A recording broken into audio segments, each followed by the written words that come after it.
I just wanted to briefly say we are live. You're muted at the moment, sorry.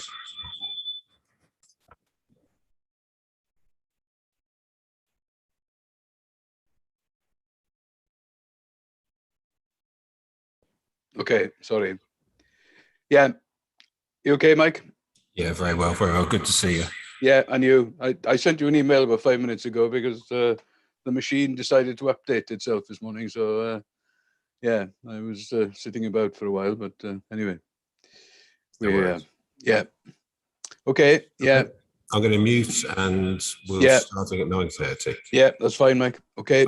See you later. Bye-bye. Okay.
Morning, Bishop.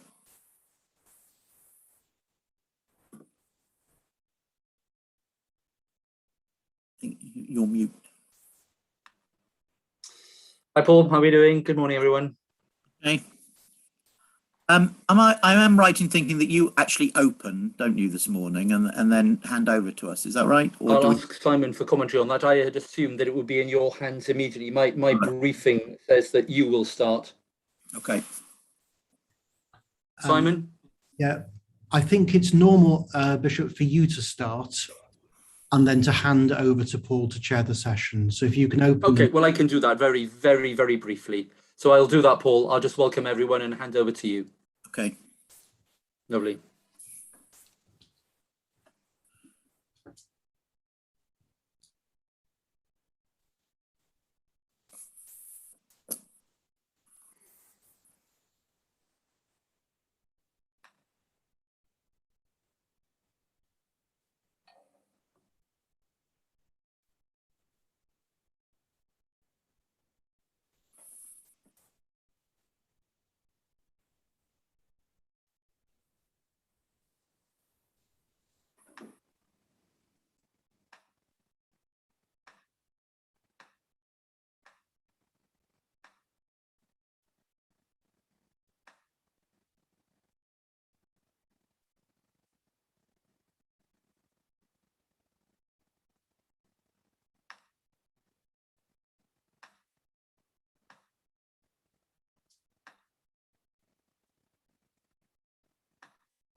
So I can see a good number of people coming in. What's our number expected, Simon?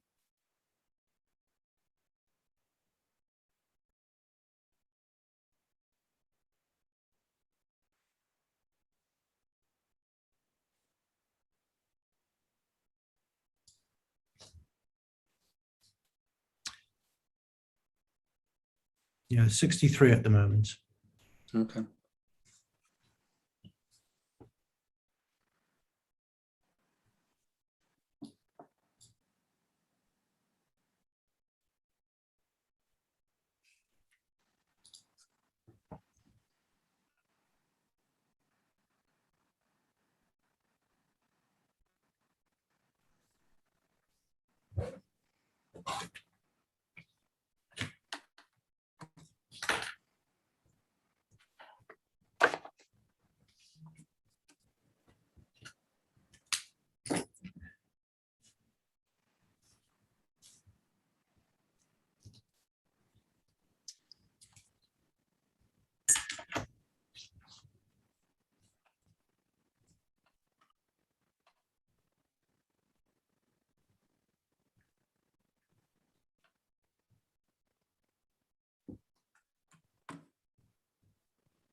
Bishop, one administrative thing that would help is we're just checking quorums at the moment. We're definitely quorum with the bishops and the clergy. We're not sure about the laity. So could you invite all members of the laity to raise their hands so we can count, raise their electronic hands? I will indeed.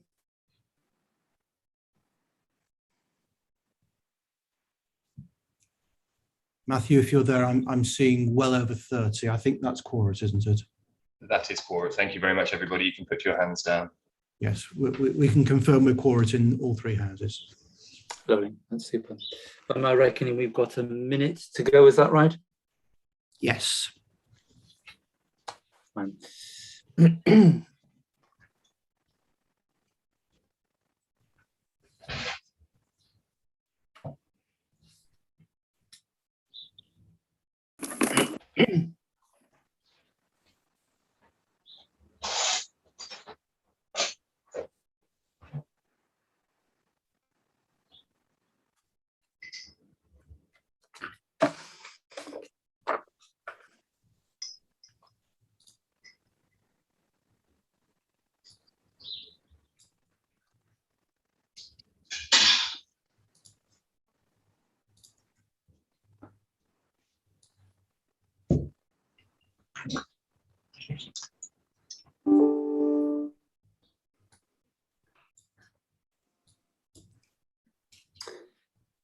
Well, it has turned 9:30. Good morning, everyone. Bore da croeso cynnes I bob un ohonoch chi in ein cyfarfod ar-line heddi. We're meeting Well, welcome to each of you this morning. There's somebody wanting to get in on the speech, but you're not allowed to just yet. Hold your horses, whoever you are. I'm going to hand over this morning immediately to the Venerable Paul McNess, who will take the chair. Paul, over to you. Thank you, thank you, Bishop. Good morning, everybody. Welcome to our online session of the governing body.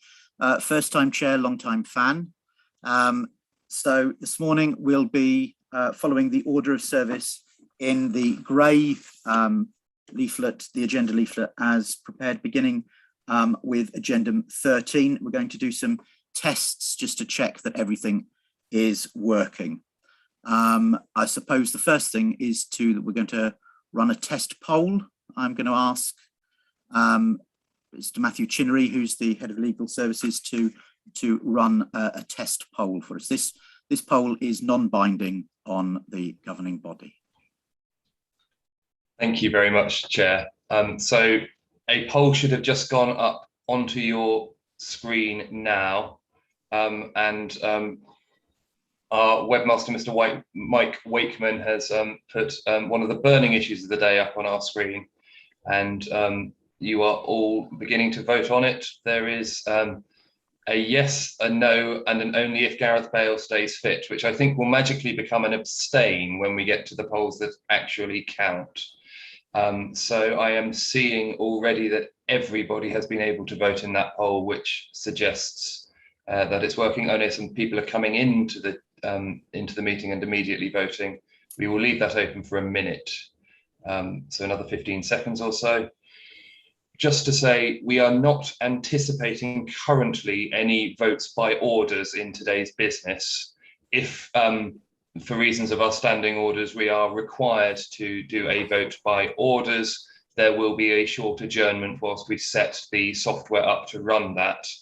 And those in previous meetings will recall that we will ask the orders to vote separately, and the poll will come up on everybody's screen. So you will need to follow those instructions carefully.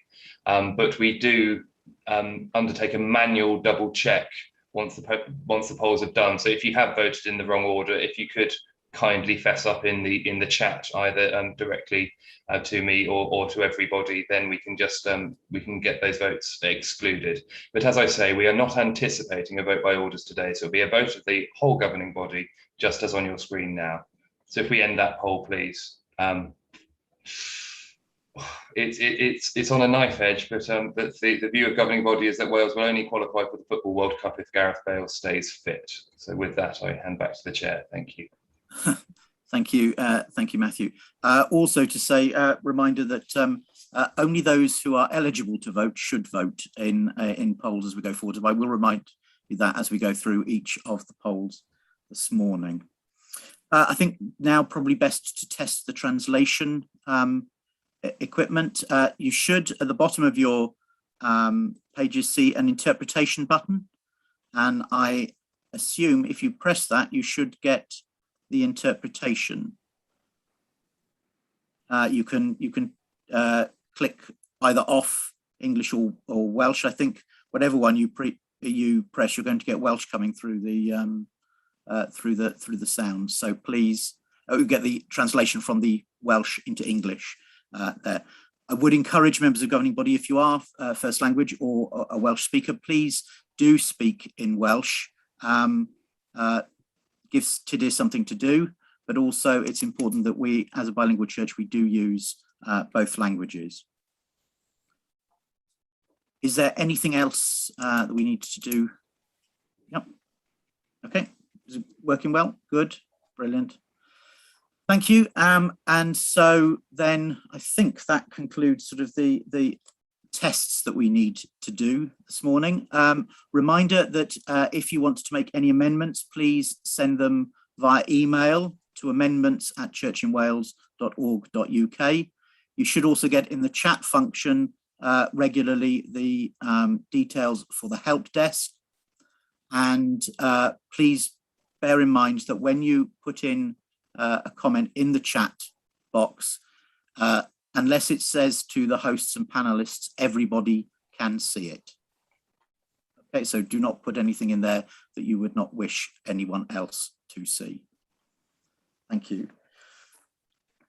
That then brings us to Agenda 14, and Agenda 14 is the opening prayers. So I would like to invite the Reverend Zoe King to lead the governing body in our opening worship. Good morning, everybody. So let us be still in the presence of God. The Lord be with you, and also with you. Reading from the prophet Isaiah. The Spirit of the Lord God is upon me, because the Lord has anointed me. He has sent me to bring good news to the oppressed, to bind up the brokenhearted, to proclaim liberty to the captives, and release to the prisoners, to proclaim the year of the Lord's favour and the day of vengeance of our God, to comfort all who mourn, to provide for those who mourn in Zion, to give them a garland instead of ashes, the oil of gladness instead of mourning, and the mantle of praise instead of a faint spirit. They will be called oaks of righteousness, the planting of the Lord to display his glory. On the first morning, God said, "Let there be birds." And God separated voice from voice, and in some voices God put a song, and the song sang to the land, and to the light, and to the light on the land. And when the people heard it, the morning had begun, the first morning. And God said that it was good. And on the second morning, God said, "There will be dreams from the night that will need the light of the morning." And so God put wisdom in the early hours, the second morning. And God said that it was good. And on the third morning, God said, "Let there be a certain kind of light that can only be seen in the morning."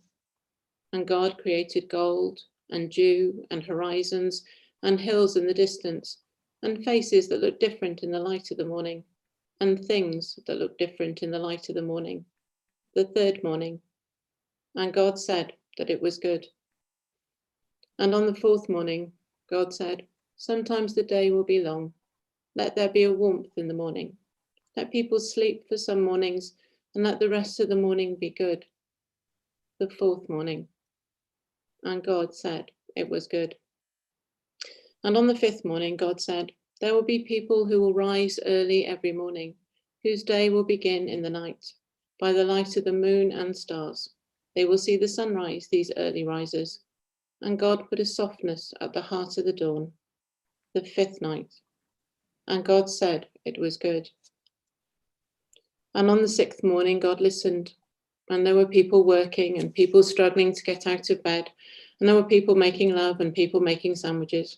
There were people dreading the day and people glad that the night was over. And God hoped they'd survive. And God shone lights, made clouds and rains and rainbows and toast and coffee, places to love the light and places to hide from the light, small corners to accompany the lonely, the joyous, the needy and the needed, the sixth morning. And God said that it was good. And on the last morning, God rested, and the rest was good. The rest was very good. And God said that it was very good. A reading from the first epistle of John. God abides in those who confess that Jesus is the Son of God, and they abide in God. So we have known and believed the love that God has for us. God is love, and those who abide in love abide in God, and God abides in them. Love has been perfected among us in this, that we may have boldness on the day of judgment, because as he is, so we are in this world. There is no fear in love, but perfect love casts out fear, for fear has to do with punishment, and whoever fears has not perfection in love. We love because he first loved us. Those who say, "I love God," and hate their brothers or sisters are liars. For those who do not love a brother or sister whom they have seen cannot love God whom they have not seen. The commandment we have from him is this: those who love God must love their brothers and sisters also. And so, in a time of silence, we place into God's hands all those who are vulnerable, in danger, and frightened of the world they live in.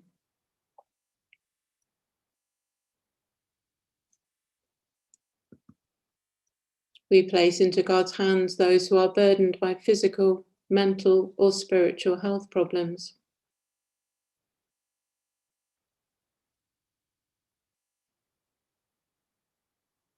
We place into God's hands those who worry about clean water, food, money, education, and their housing.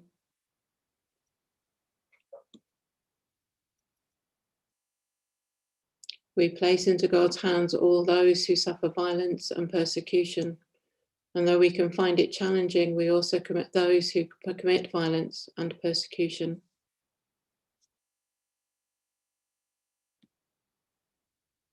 We place into God's hands each other as we continue our work together for the kingdom of God here in our own beautiful land of Wales. And so, in the language of our prayers, we pray, Our Father, who art in heaven, hallowed be thy name. Thy kingdom come, thy will be done, on earth as it is in heaven. Give us this day our daily bread, and forgive us our trespasses, as we forgive those who trespass against us. And lead us not into temptation, but deliver us from evil. For thine is the kingdom, the power, and the glory, forever and ever. Amen.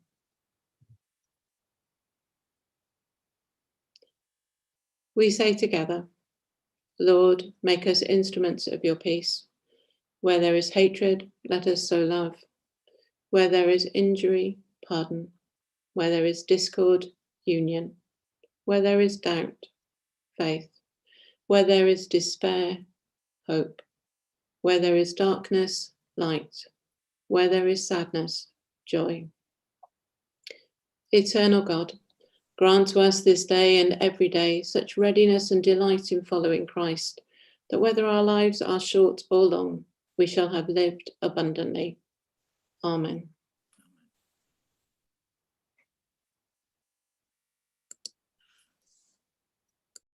Thank you, Zoe, for our opening worship. We now move to Agendum 15, the report of the Standing Committee, and it's my pleasure to invite the new chair of the Standing Committee, Dr. Sian Miller from the Diocese of Swansea and Brecon, to present the report and move the recommendation. Good morning, everyone. I hope you're all well. Please bear with me if I splutter a little bit because I'm getting over the awful COVID. So you've all had a chance to read the Standing Committee report, and I hope that you've all had a chance to absorb the contents of it. Just bear with me a second. Right. So, sorry.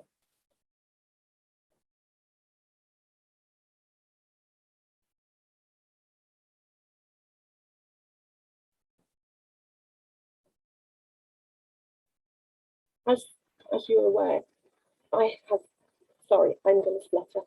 Apologies.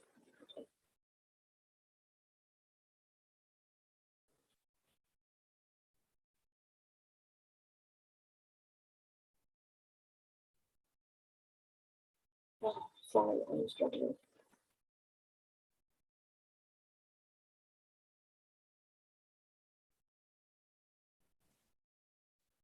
Don't worry, Sian, just take your time. Sorry, oh.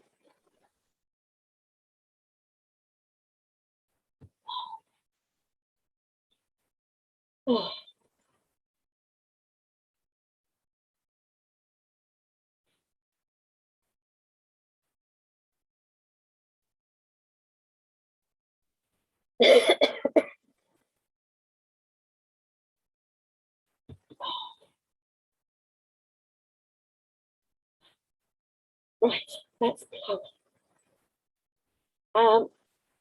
You will all have had a chance to read the report and to look at the recommendations at the end.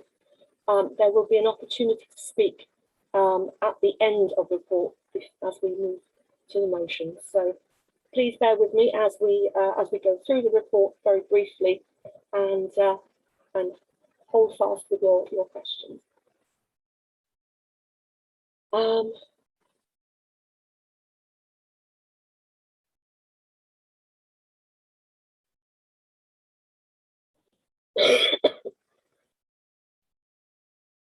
As you can see, we've had a change of personnel, and I'm very pleased to introduce Dr. Heather Payne as vice chair of the committee, and she and I will remain in post for the remainder of this triennium. In addition, Sir Paul Silk was co-opted to the committee, and this will be very, very helpful as it ensures that we have close ties between the Standing Committee and the Governance Reform Working Group, or GROUP as it is more popularly known. We've managed, sadly, to lose 2 people, but because they've both moved on to happier things, Archdeacon Peggy from Llandaff has retired and has left the province, and Mrs. Jenny Wilson has moved to Llandaff and is no longer a member of the Standing Committee. But we would like to thank them both for their extraordinary hard work and diligence. We managed to have a joint Standing Committee and representative body during the year when we held it online, but we are planning to have another one in next month, meeting in Venue Cymru in Llandudno, and that will be on the 11th of October. Excuse me. If anybody tells you COVID's not a big deal, don't believe them. In terms of governing body matters, we had a governing body meeting in spring, and in addition to this one being planned this week, we've now got one for April 22 planned. Sorry, the dog is going to bark, I just know it. We've looked at very carefully the locations that we could have chosen, looking at Cardiff, for example, or Swansea, and also looking at even considering Llandrindod, but the venue at the ICC has worked very, very well this week, and so for the April 22 meeting, we've actually opted to go back to the ICC Wales. There will be an update on the Year of Biblical Literacy, and that will be taken at this meeting of the governing body. We'll also have an update on the progress of our move towards a better understanding and engagement with the climate emergency. We're very, very grateful to Dr. Heather Payne, who will bring forward a report from the Anglican Consultative Council Networks. She's worked very diligently and proactively with them. Safeguarding has obviously been a very important matter this year, and we received a report on the progress with the new Safeguarding Committee and have appointed an initial 4 members, including a new chair, who is also the chair of the Safeguarding Panel. The Safeguarding report was received from the newly appointed Director of Safeguarding, which explained that when the unification of safeguarding governance functions has been completed to the new Safeguarding Committee, the Standing Committee will receive regular reports from that committee. The Standing Committee received a report that suggested that diocesan bishops and diocesan secretaries be consulted on the action plan resulting from the 2019 report from the working group on the representation of women in the church. If people remember, I was actually a member of that. We were very keen at that meeting to make sure that we didn't lose momentum, and I think sadly we have lost a little bit of momentum. So as we move into next year, we will be considering the next steps and looking at what the responses we can receive from the diocese at our next meeting. Excuse me.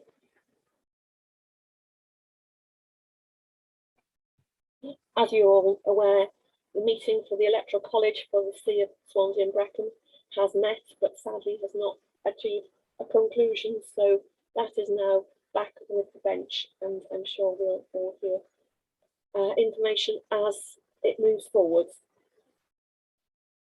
The governing body will also receive a report from the representative body. That'll be later on today. You will be aware that the bench commissioned a report into Monmouth, and that inquiry has now taken place.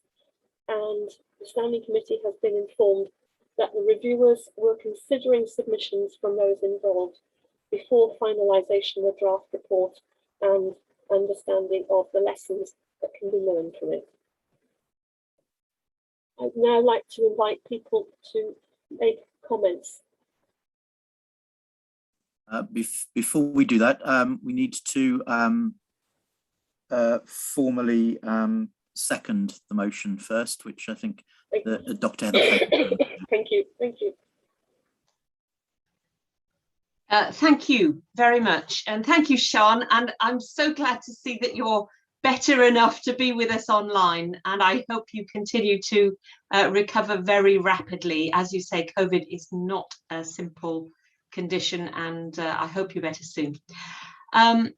Just to formally second the motion for your acceptance as governing body of the Standing Committee report that, as Sean has said, we have done on behalf of you and the whole church. As Sean has said, and first of all, I was delighted and privileged to be elected as vice chair to support Sean as our chair. And as Sean has mentioned, my good fortune, privilege to have been nominated as the lay representative to the Anglican Consultative Council, I think has been a real gift, a real eye-opener. And if I could just remind ourselves of the actual the 5 marks of mission that the Anglican Consultative Council, which is all our brother and sister churches, Anglican churches around the world, that is, of course, it's the 5 T's: to tell the good news of Jesus Christ, to teach and baptize, to tend other people and care for them, to transform unjust structures, and to treasure our world.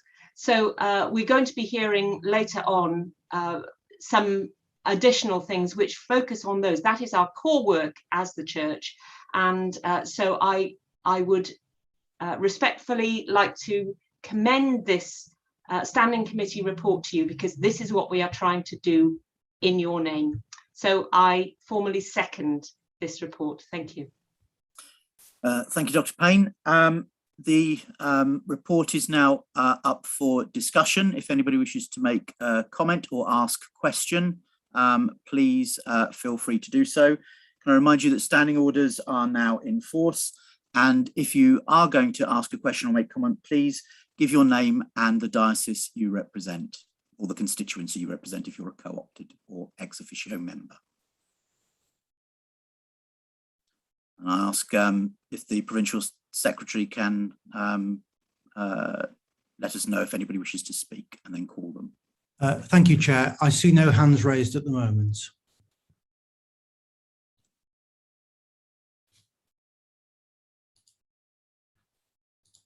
Give it 30 seconds, and then otherwise we will move straight to a vote.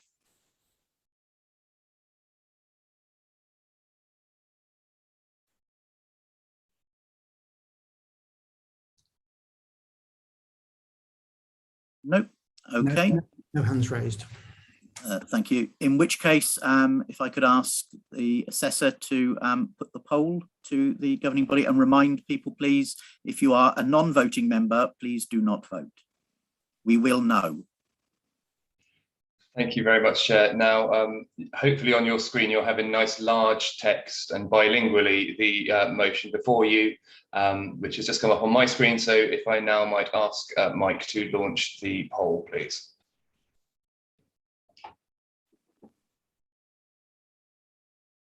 That has arrived on my screen, and it will be open for 60 seconds. Thank you.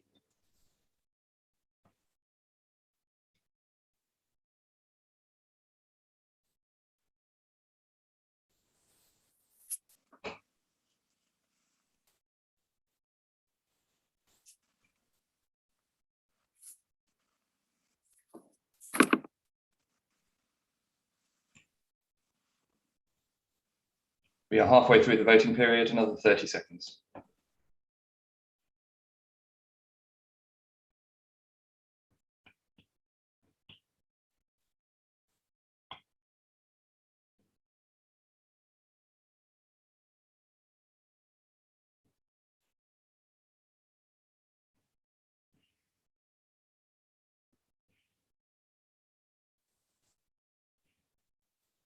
Thank you, Mike. If you could close that poll, please. And Chair, I confirm the results as 96 votes in favour, no votes against, and 4 abstentions. Thank you. Thank you. Thank you, Mr. Chinnery. Right. We then move to Addendum 16, which is the Standing Committee report on governance and legal matters. There is a paper relating to this. Those who've got hard copy, it's a white thing, saying report of the Standing Committee on Governance and Legal Matters. This is perhaps not the most glamorous of items on the agenda, but for some of us, we like it a lot, which is probably why I'm chairing this item. But also, these are important matters because they relate to the rules in which we operate as the Church in Wales. And so I call upon the Reverend Canon Stephen Kirk, the chair of the drafting subcommittee, who will present the report. Thank you very much indeed, Chair. This is the report of the Standing Committee. Oh, I'm Stephen Kirk, by the way, elected member of the governing body and nominated member of the Standing Committee. As the Chair has said, you have before you the report of the Standing Committee on Governance and Legal Matters. And I will seek to present this this morning without making any of you cry. You have in the report a summary of the recommendations, which may be useful for you. Those are on page 8 and 9. And if you want to look at the details of all the amendments that the recommendations will propose, they're on pages 10 and following. The bill to permit the liturgical variations to authorise liturgies has now been published, and there are opportunities for amendments to be put to that.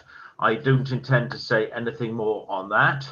And of course, the bill to authorise experimental use of proposed revisions to the Book of Common Prayer was dealt with on Monday of this week.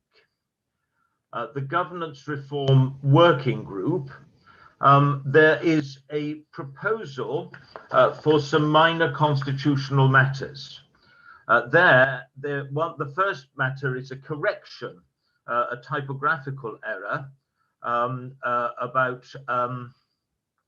the timetable for the minimum age of membership of the representative body, because in one place it refers to the age 16 and in another 18, and 18 is the correct age. And there is also a proposal to reduce the notice period required for the introduction of a bill from 4 to 2 weeks. That then is recommendation 1. And I think with your permission, Chair, it might be easier for us to deal with each of these recommendations as they arise. I think that's very sensible, Canon Kirk. I propose recommendation 1. And that is going to be seconded formally, I believe, by Dr. Sian Miller. Thank you. Thank you very much. It gives me great pleasure to actually support Stephen's work in this and to recommend that you actually applaud and approve this recommendation. Thank you. That recommendation is now open for discussion, comment or question. And so I'll ask the lay secretary to scan to see if anybody wishes to do so.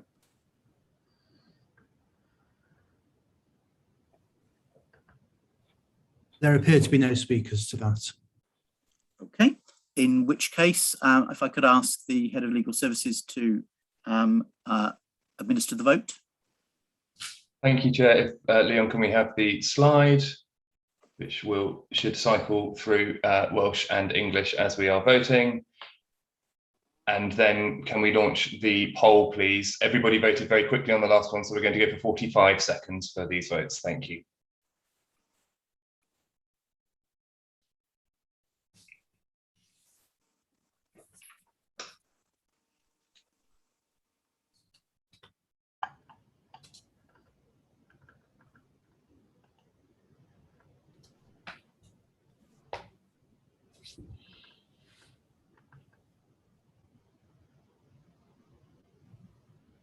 "15 seconds left to vote.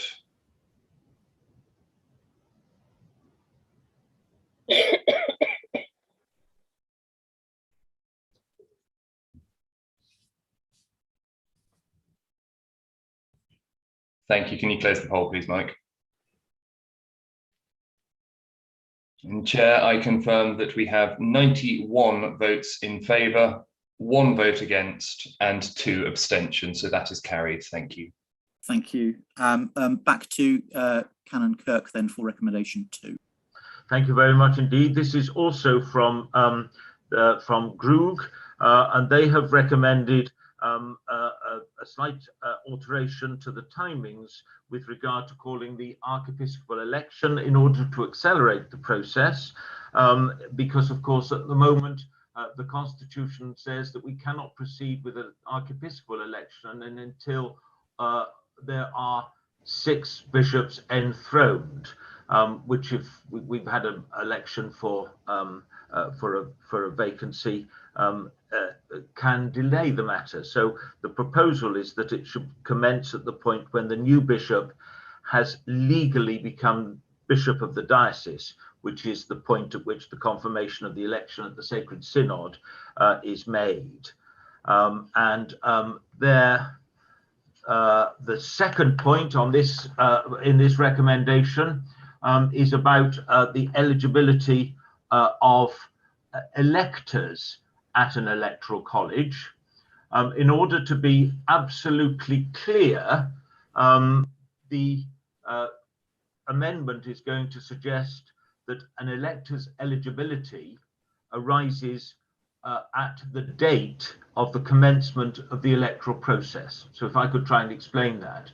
If a bishop retires, say on the 31st of October, the commencement of the process is on the 1st of November. And so those who are electors on the 1st of November are the electors who will be called for that electoral college. If that college doesn't take place until after the 1st of January, it will still be those electors, even if a triennial election has taken place. Please ask if I haven't explained that very clearly. And that is recommendation 2, those 2 matters. So I formally propose them, Chair. Thank you, Canon Kirk. Dr. Miller, are you going to formally second again? Thank you. Yes, I am delighted to second this because obviously it brings a lot of clarity to the process and hopefully will stop us drifting as we fail to elect bishops. At least when we start the process, we can move on quickly with the archiepiscopal election. So I recommend this heartily to governing body. Thank you, Dr. Miller. We then will move to open the matter for discussion. If I could ask the lay secretary to look for any comment or question. Certainly.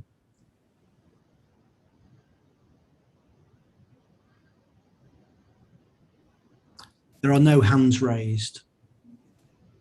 Thank you. In which case, if I could ask the assessor to administer the vote.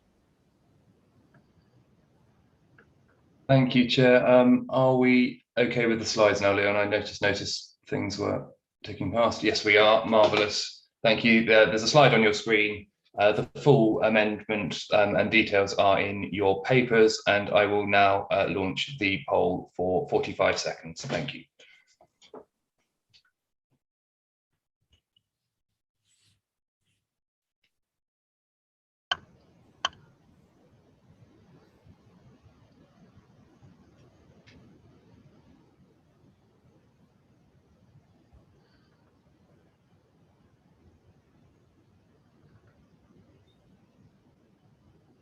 20 seconds left.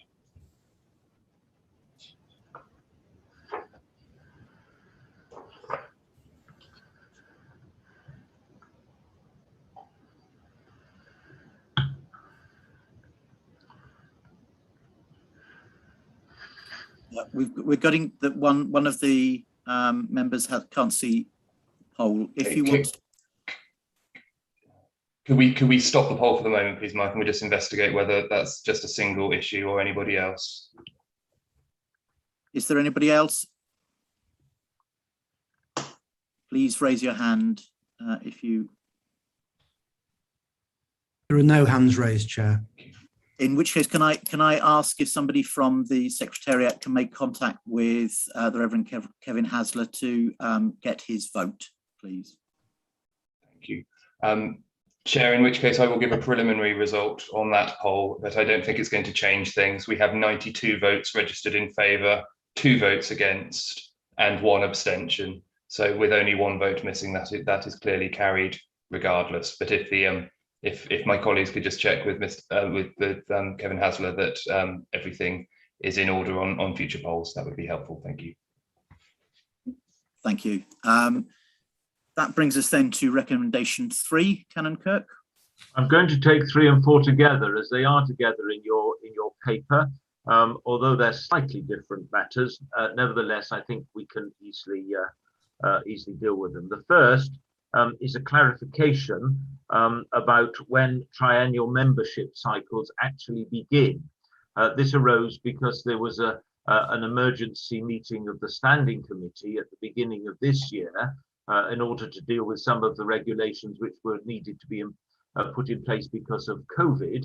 And it wasn't entirely clear who was in the chair and who should be called for that meeting. So this will make it absolutely clear, and while we're at it, the same was done for the representative body. So that's recommendation 3, and recommendation 4 is simply a matter of putting into place a procedure whereby a diocesan conference may bring a motion to the governing body. So I move recommendations 3 and 4. Thank you. Sian, are you? I am delighted to second these. For those of us who sat in standing committee with Mrs. Liz Perkins retiring at midnight on February the 8th, the excitement was almost more than we could bear. So I heartily commend these 2 recommendations to you. Now, procedurally, I understand that there will be 2 separate votes for this. So what we will do is open both up for discussion. Both these recommendations are discussion, but we will take the 2 recommendations as separate votes. So, Lay Secretary, if you can see if anybody wishes to make comment or ask a question, please.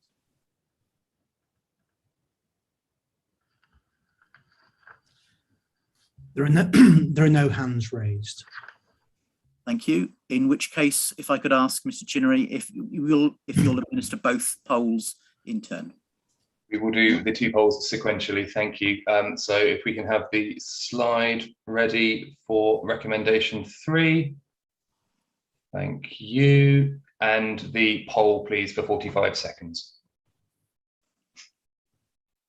That is now launched on my screen and I can see people voting. Thank you.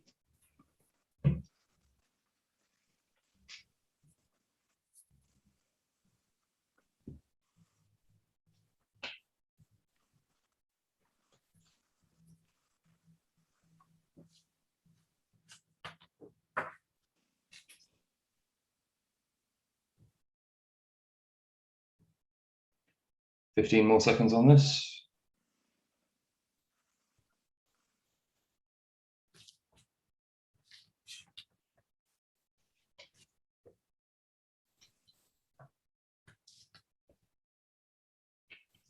Thank you. We can close that poll, please.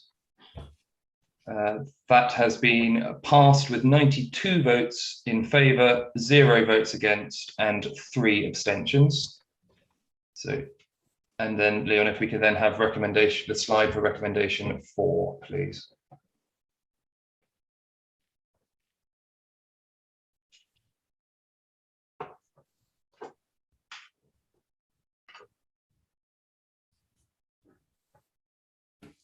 Thank you. And the poll for 45 seconds, please. That is launched. Thank you.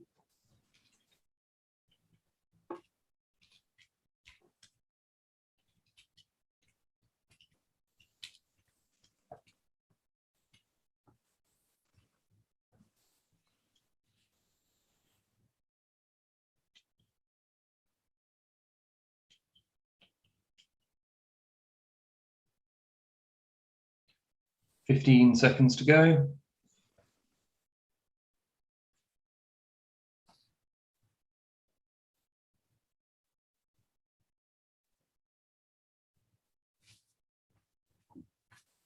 And thank you, we can close that poll. And this motion is passed with 94 votes in favour, 0 votes against, and 4 abstentions. Thank you very much, Chair. Thank you. That's great. If I could now ask Canon Kirk to move recommendation 5. Yes, thank you very much. The paragraphs which follow recommendation 4 in your booklet, 16 to 22 from the Governance Reform Working Group are for information. There is no recommendation that arises out of them, so I don't see any point in going through them. It's simply to inform you of what is being discussed at the time. Likewise, paragraphs 23, 24, 25 and 26 are also for your information. No decisions have yet been made, and in some cases further work's being done. Paragraph 27 does lead to a recommendation, and this is the request that we looked at whether or not subwardens should continue to be ex officio members of PCCs and therefore of ministry area councils. For example, in my own evolving ministry area, we are seeking to have a ministry area council of no more than about 20 people. But if we had to include all the subwardens, there will be 24 of them before we started. And therefore, this recommendation removes the requirement that subwardens are automatically members of such councils. So, Mr. Chair, I move recommendation 5. Thank you, Canon. Dr. Miller? Thank you. I am pleased to second this proposal, this recommendation. Thank you. It's been brought to my attention that some people have lost their links and have shared their link with other members, which means that we have a few people logging in as the same person. Please don't do that. Please contact the help desk, who will put you back as yourself rather than being the same person in multiple incarnations. I don't think that Doctor Who is present at the governing body. The matter of recommendation 5 is now open for discussion. If I could ask Canon Lloyd if he could just check if anybody wishes to speak.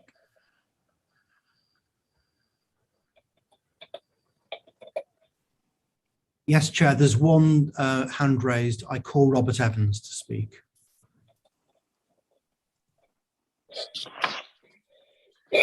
Thank you, Chair. Bob Evans, elected lay member, Monmouth. Could I just ask for a word of explanation?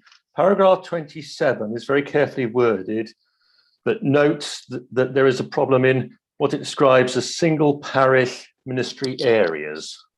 I think from my reading of the actual appendix that this would apply to all parishes, not just in that one circumstance. Have I read the proposal correctly?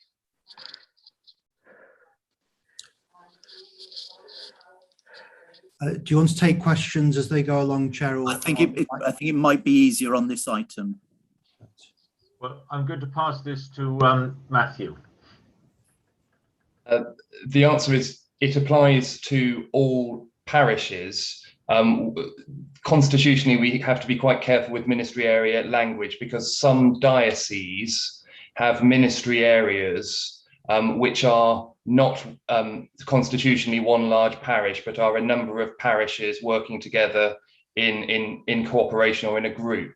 But for most dioceses, you are correct that this would apply to everybody, because in most dioceses, the jurisdictional form that a ministry area has taken constitutionally is one large parish with a single parochial church council. This is something that the governance reform working group are going to look at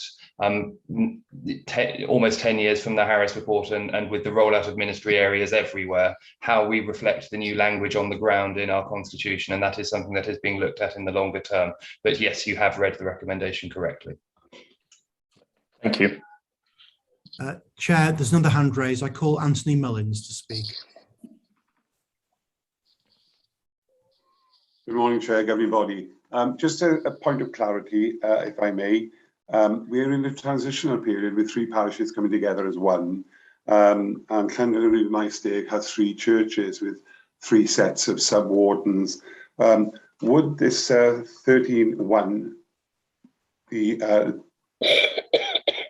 day workers and church wardens and sub-wardens, the deletion of sub-wardens, would that mean that we would have to go back to the drawing table and just elect these people as members of the parish instead of being ex officio lay members as sub-wardens? Could you clarify that point, please? Once again, I refer to Matthew Chinnery. What it would mean is that the sub-wardens would not automatically be on the parochial church council or the ministry area council. It would be entirely open for them to be appointed or elected as lay members of the council in the same way as any other eligible lay member. Or even co-opted. Or co-opted, of course. Thank you. There are no other hands raised, Chair. Thank you. In which case, Mr. Chinnery, are you happy to administer the poll? Thank you very much. If we could have the slide, please.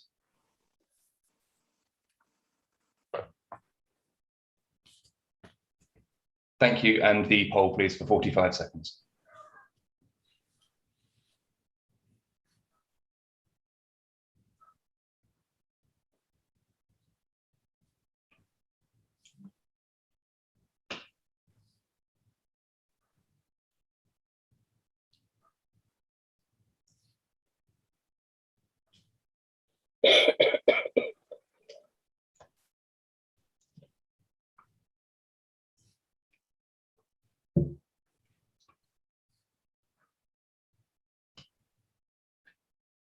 Ten seconds left.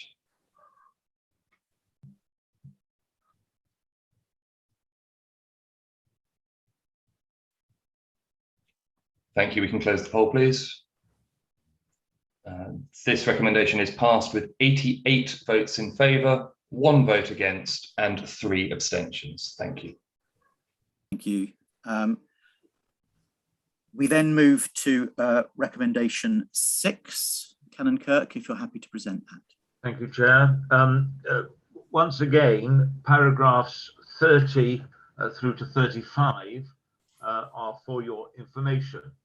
The next recommendation relates to the venue of the Archbishop's Electoral College as a consequence of the continuing COVID-19 pandemic, and the proposal is to allow for the election to take place at another place under these circumstances if it isn't appropriate because there are no facilities which would enable social distancing and so on to be upheld in Llandrillo Wells. So this is a temporary COVID-19 resolution to allow us to proceed with the Archbishop's election later this year. So recommendation 6, I move it, Mr. Chair. Thank you. I've lost Dr. Miller from my screen. In her absence, I'll formally second the resolution from the chair. So that means that the matter is now open for discussion. I'll ask the lay secretary if he could see if anybody wishes to make a comment or ask a question.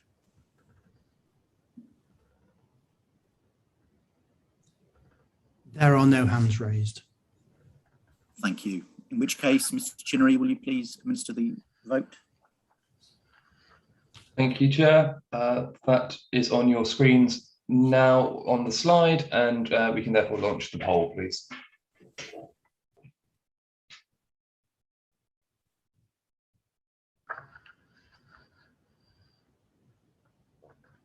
This will also be open for 45 seconds.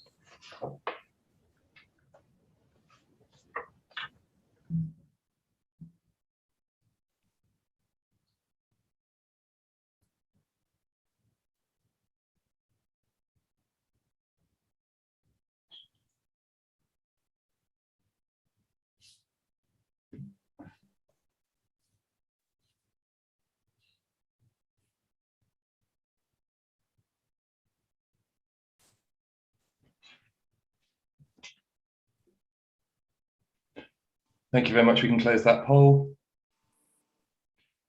On this poll, we have 96 votes in favour, 2 votes against, and 1 abstention. So that passes. And I pass back to you, Mr. Chairman. Thank you.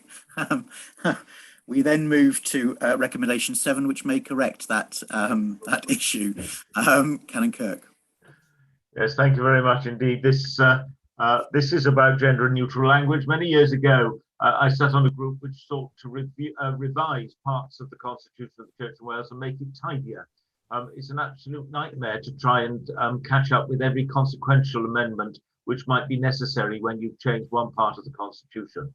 And because of that, it is not always the case that gender neutral language occurs in the Constitution.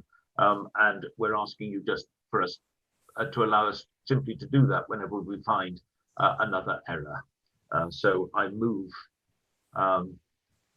sir, Archdeacon, recommendation 7. Thank you, and I'm glad to see Dr. Miller is back with us. So Dr. Miller, are you happy to formally second? I'm delighted to second that. Thank you very much. Thank you. If I could ask the lay secretary to see if anybody wishes to make comment or ask a question on that recommendation.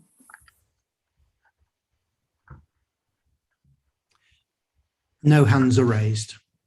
Thank you. In which case, if I could ask the assessor to administer the vote. Thank you very much, Mr. Chairman. We have this on our screens, and if we can then launch the poll, please.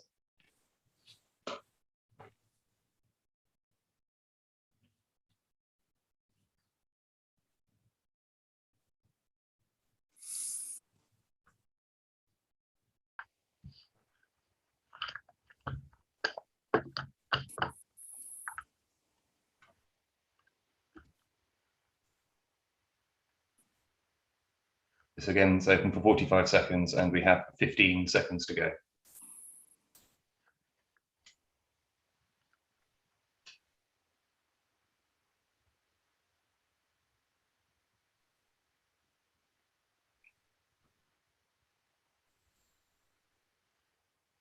Thank you. Please close the poll.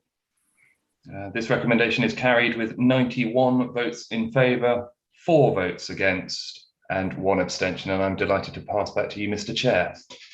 Thank you. Right. Move then to the final recommendation, recommendation 8. Thank you very much indeed. The final recommendation is simply to move the acceptance of the report, which enables you to raise any issues over any aspect of the report of the Standing Committee on Governance and Legal Matters. I will seek to answer any questions, but more likely pass them on to Mr. Chinnery. So I move recommendation 8. Thank you, Canon Kirk. Dr. Miller? I am very pleased to second this recommendation. Thank you. As Canon Kirk said, the whole report is now open for discussion or question. That includes the areas where there haven't been resolutions, recommendations for any action. So if anybody wishes to make any comment or ask question on the entirety of the report or any aspect of it, please indicate by raising your hands, and I will ask Canon Lloyd to look to see if there's anyone who wishes to speak. Yes, Mr. Chair, I call on Bob Evans to speak. Thank you, Chair. Bob Evans, elected lay member, Monmouth. Could I just ask about paragraph 17 to 20 and the work on charitable incorporated organisations? I'd just be interested to know who is leading on this and how some of us can get involved in the process. Some of us have an interest in this from a technical point of view, and I think we could offer something of value. So if you could just explain how you're going to carry on the dialogue with the diocese, that would be very helpful. Okay, thank you. I'm happy to take that, Chair. If Yes. thank you. This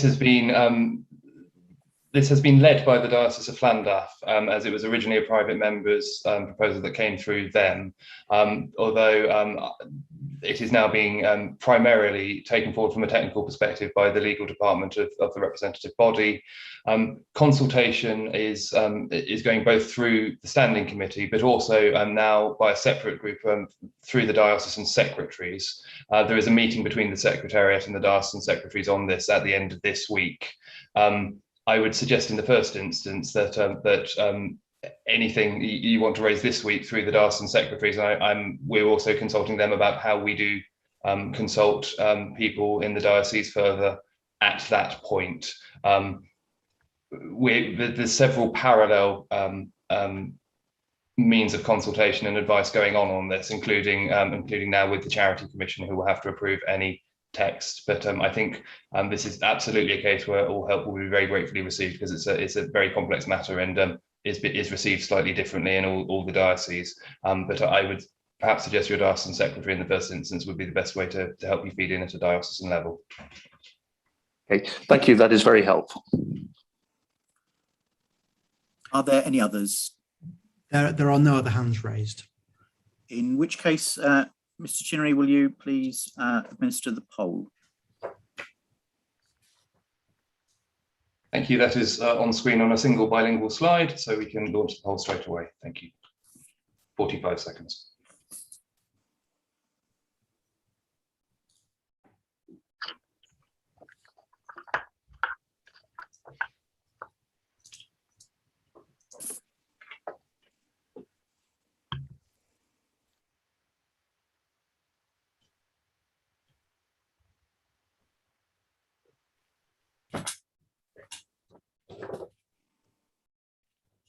Fifteen seconds to go.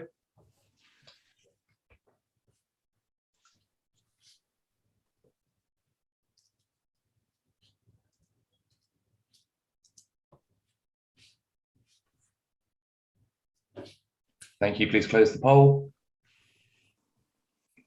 The report has been approved with 95 votes in favour, no votes against, and 1 abstention. Thank you very much, Chair.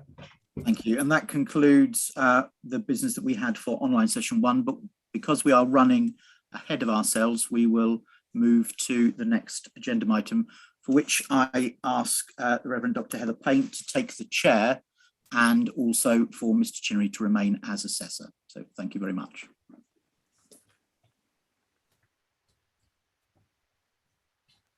Thank you.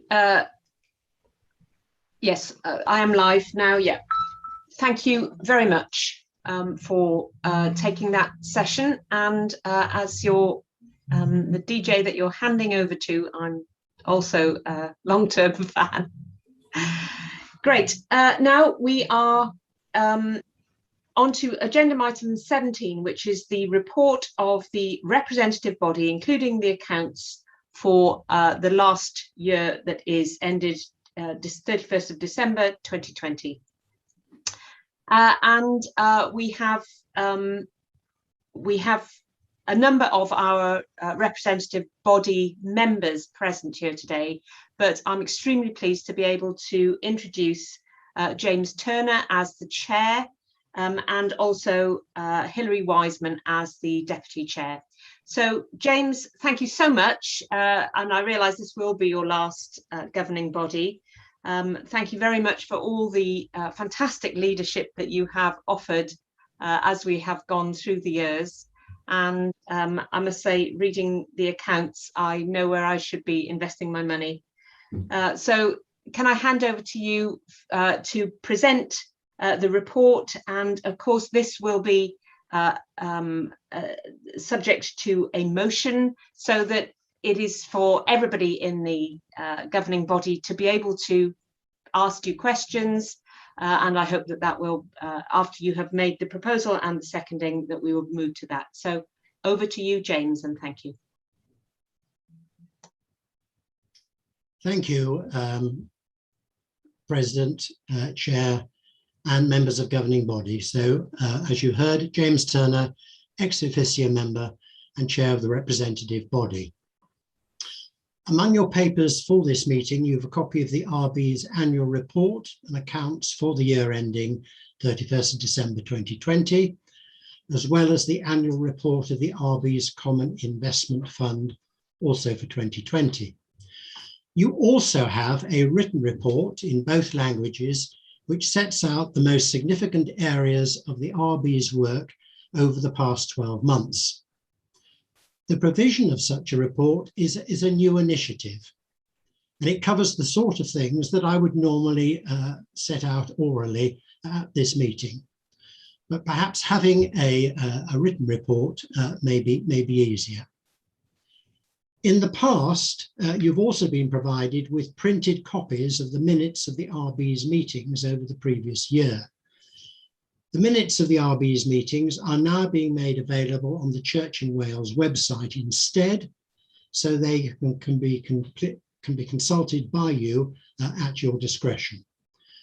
Redactions will of course be made of any confidential or legally privileged matters that are essentially for trustees' eyes only. You have the report as well as the RB's annual report, and really I don't intend to go into detail at this stage. There may be points which come up subsequently in terms of questions, but I do want to draw your attention to just 3 points in the report. Firstly, COVID-19 financial assistance to dioceses.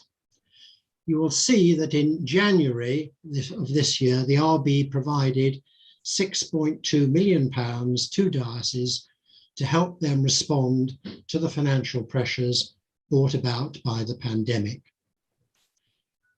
This is an additional £6.2 million to the sum that had already been provided in 2020.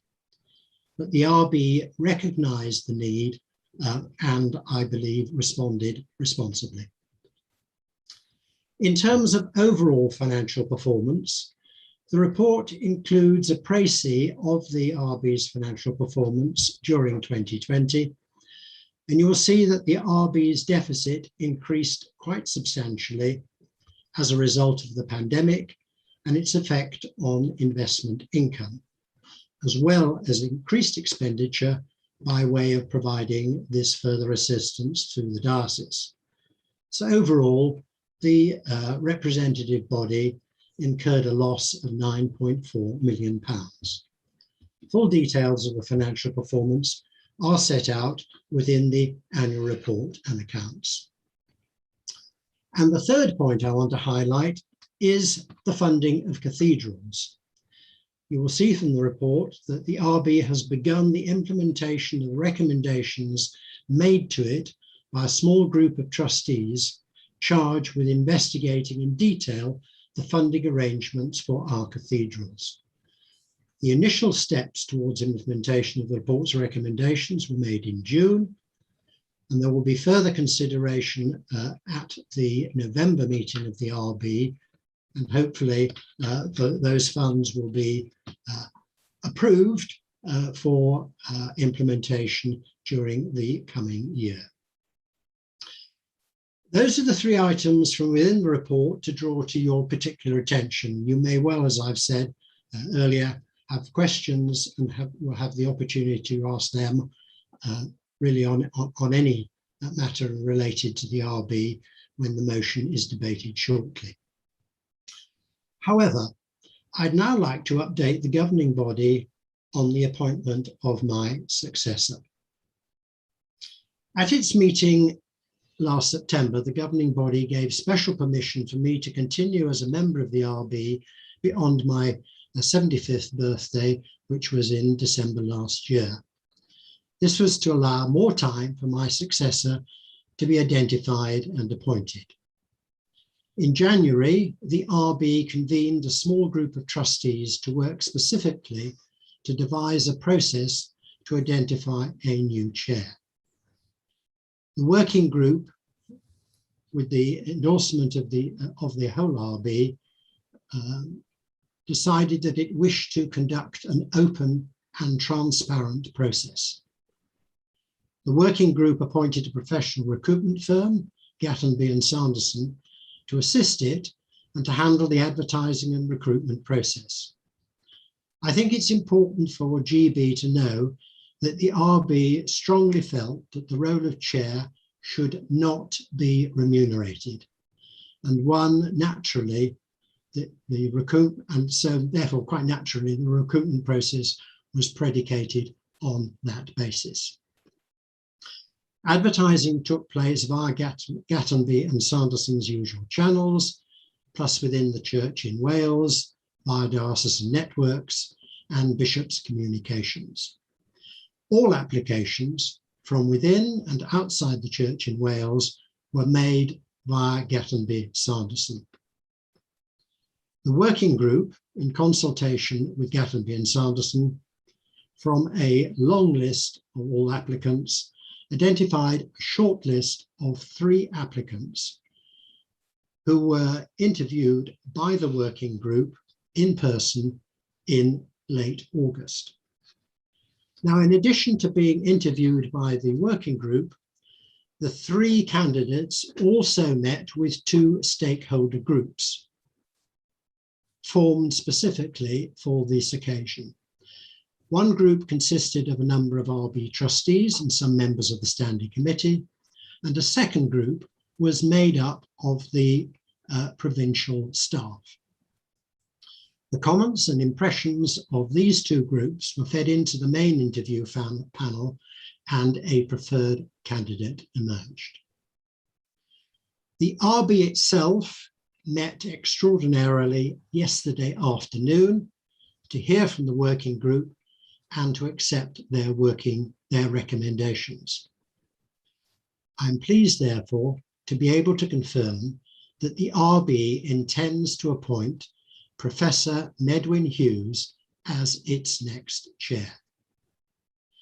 Medwyn is currently Vice-Chancellor of the University of Wales Trinity St David, and was instrumental in saving it from closure some years ago at its college in Lampeter.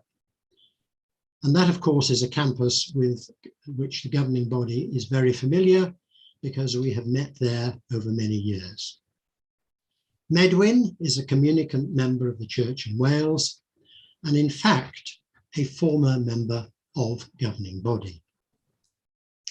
Medwyn's career accomplishments are very impressive indeed, and trying to just summarise them here would frankly do him a disservice. Suffice to say, he is a man of enormous ability and with a wealth of professional experience that will be tremendously useful both to the RB and to the Church in Wales more generally.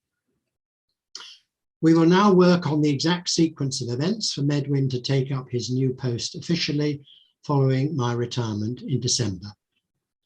Medwyn will be invited to meetings in the RB between now and then as part of the handover process.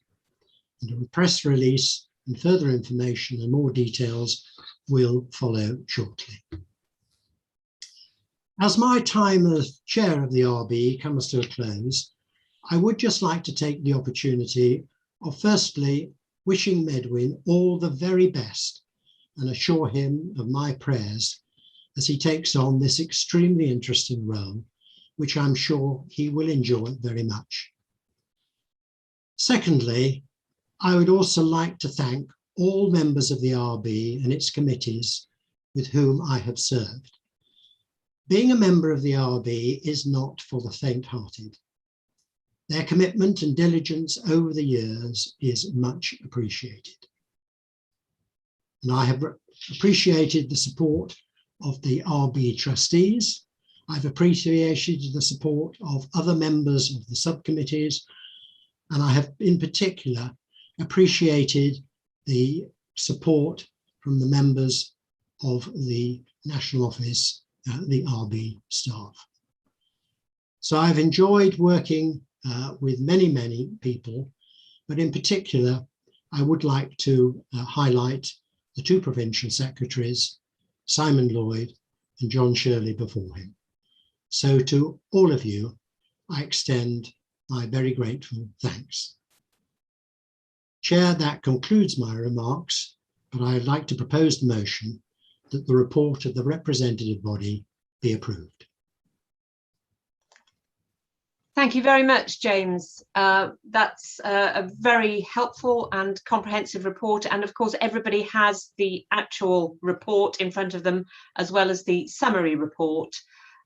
So I will keep my own comments till we get to the end of this item. So could I call on Hilary Wiseman, please, who is the Vice Chair of the RB, and please would you formally second this proposal? Thank you, Hilary. Thank you, Chair. I would like to, I know I said I wasn't going to speak at this point, but I can't let this opportunity go by without echoing your thoughts at the beginning of this, the presentation of this report, to thank James Turner for his steady hand on the tiller for many years and for his faith in me in helping me to become the Vice Chair of the representative body. As he said, it's not for the faint-hearted, but it is incredibly rewarding. I would also wish to echo his thoughts about the tremendous amount of work that has been undertaken in difficult and extremely pressured circumstances by the provincial office over the last 12 months. So I hope you will indulge me in proposing that. I will second the report with great pleasure. Thank you. Thank you very much, Hilary.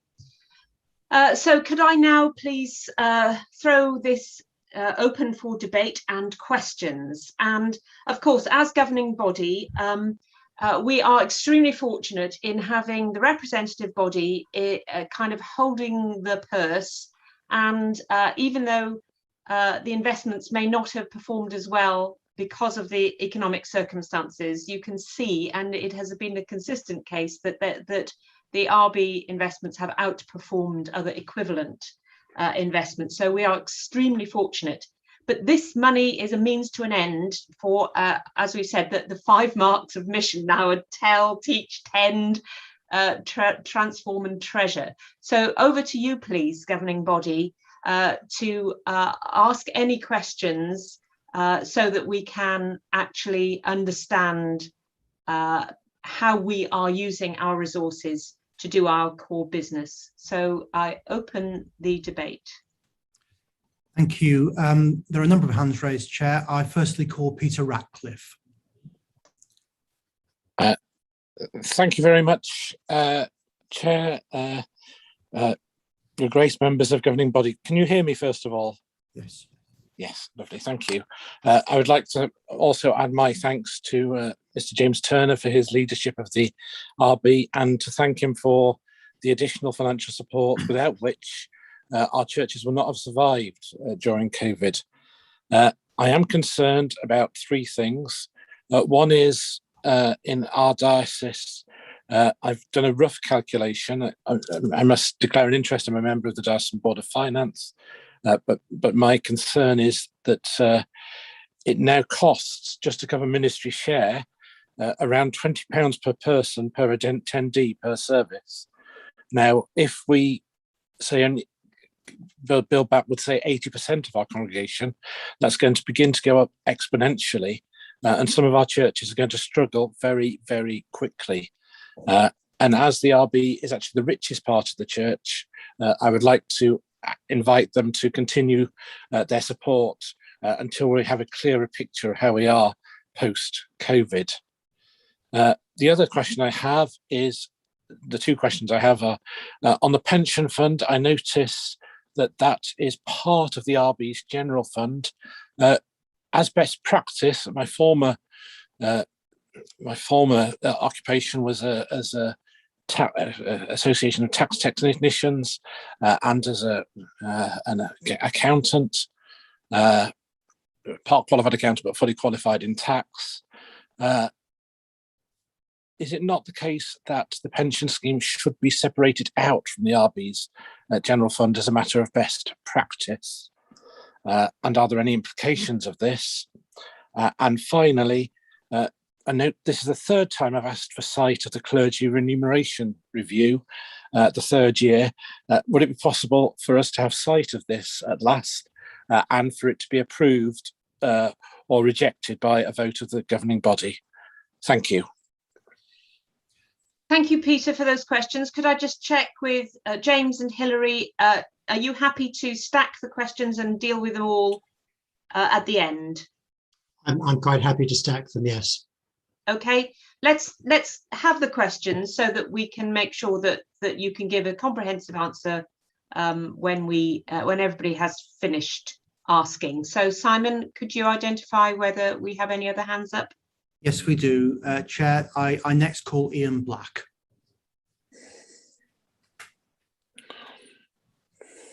Am I live? Welcome, Ian. Yes, you're live. Thank you. Okay. My question picks up on your comment about the 5 marks of mission. So this is the fifth. Sorry, could I interrupt you? Just remind you to introduce yourself. We know your name, but your position and diocese. Thank you. Sorry, Ian Black, Dean of Newport, Diocese of Monmouth. My question really picks up on your comment about the 5 marks of mission and the 5th mark about tending the earth, stewardship of the earth. On page 36 of the accounts, it gives a list of the stock exchange securities, particularly the areas that they're in. And I see we have nearly 8 million invested in oil and gas. And in view of the demonstration that took place at St. Paul's Cathedral the other week, raising the profile of this investment in oil and gas, and you might add other things as well, I wonder if there's an update on the Church in Wales policy here, any plans to disinvest in the future, or what conditions there are or being planned to be placed on such investments and investments in renewables and the developing of alternatives. A bit of a bucket of a question, but it's really about the investment in oil and gas and where we are with it. Yes, please. Thank you very much, Ian. And obviously, in light of our next agenda item after this and COP26, a very important one. Simon, next question, please. The next speaker is Jonathan Wright. Welcome, Jonathan, over to you. Governing body, looking at the structure of the Church in Wales. Can I remind you to just introduce yourself, Jonathan? Apologies. Jonathan Wright, elected cleric, Swansea and Brecon. Looking at the structure of the Church in Wales, it is clear there is a lot of duplication, indeed sextuplication. What is the RB doing to challenge dioceses to work together more cost effectively with a greater level of cooperation? Thank you. Thank you, Jonathan. Simon, any more? No, there are no further hands raised. Could I ask Peter and Ian to take their hands down, please? Thank you very much. So could I pass now over back to James and Hilary to respond to those questions? Thank you. Thank you, Chair. Turning to Peter's 3 questions. The first one related to possible calls for further support in terms of helping dioceses or parishes plan for the future. I think the RB will always consider requests, etc., which come through dioceses. But I think this probably needs to put into the context the view in terms of how is the whole of the church in Wales going to go forward in the future. Yes, taking account of what's happened in COVID, but also in terms of the changing trends we see in our life. The meetings which have been interrupted by COVID, but really the joint meetings between the Standing Committee, the Bench and the RB are very much addressing these big future questions. And it will be in the light of those sort of decisions that the RB will need to look at how its assets are supported and how the funds which it can raise can be used for the benefit of the whole church. So I think, Peter, you're very right to raise that question. I've noted it, and I'm sure others have noted it, but I can't give you a cut and dried answer on the spot. In terms of pension practice, we have in the Church in Wales, in terms of our one integrated investment fund, a fairly unique situation. Nevertheless, every 3 years, following an actuarial review of our pension requirements and pension needs, we undertake a very comprehensive review of current regulations, current laws, etc., to make sure that we are continuing to operate totally correctly, and that our unique position ensures that we do in fact meet best practice. We have an extensive exercise on that currently undergoing at present. Because of that exercise, I come on to your third point.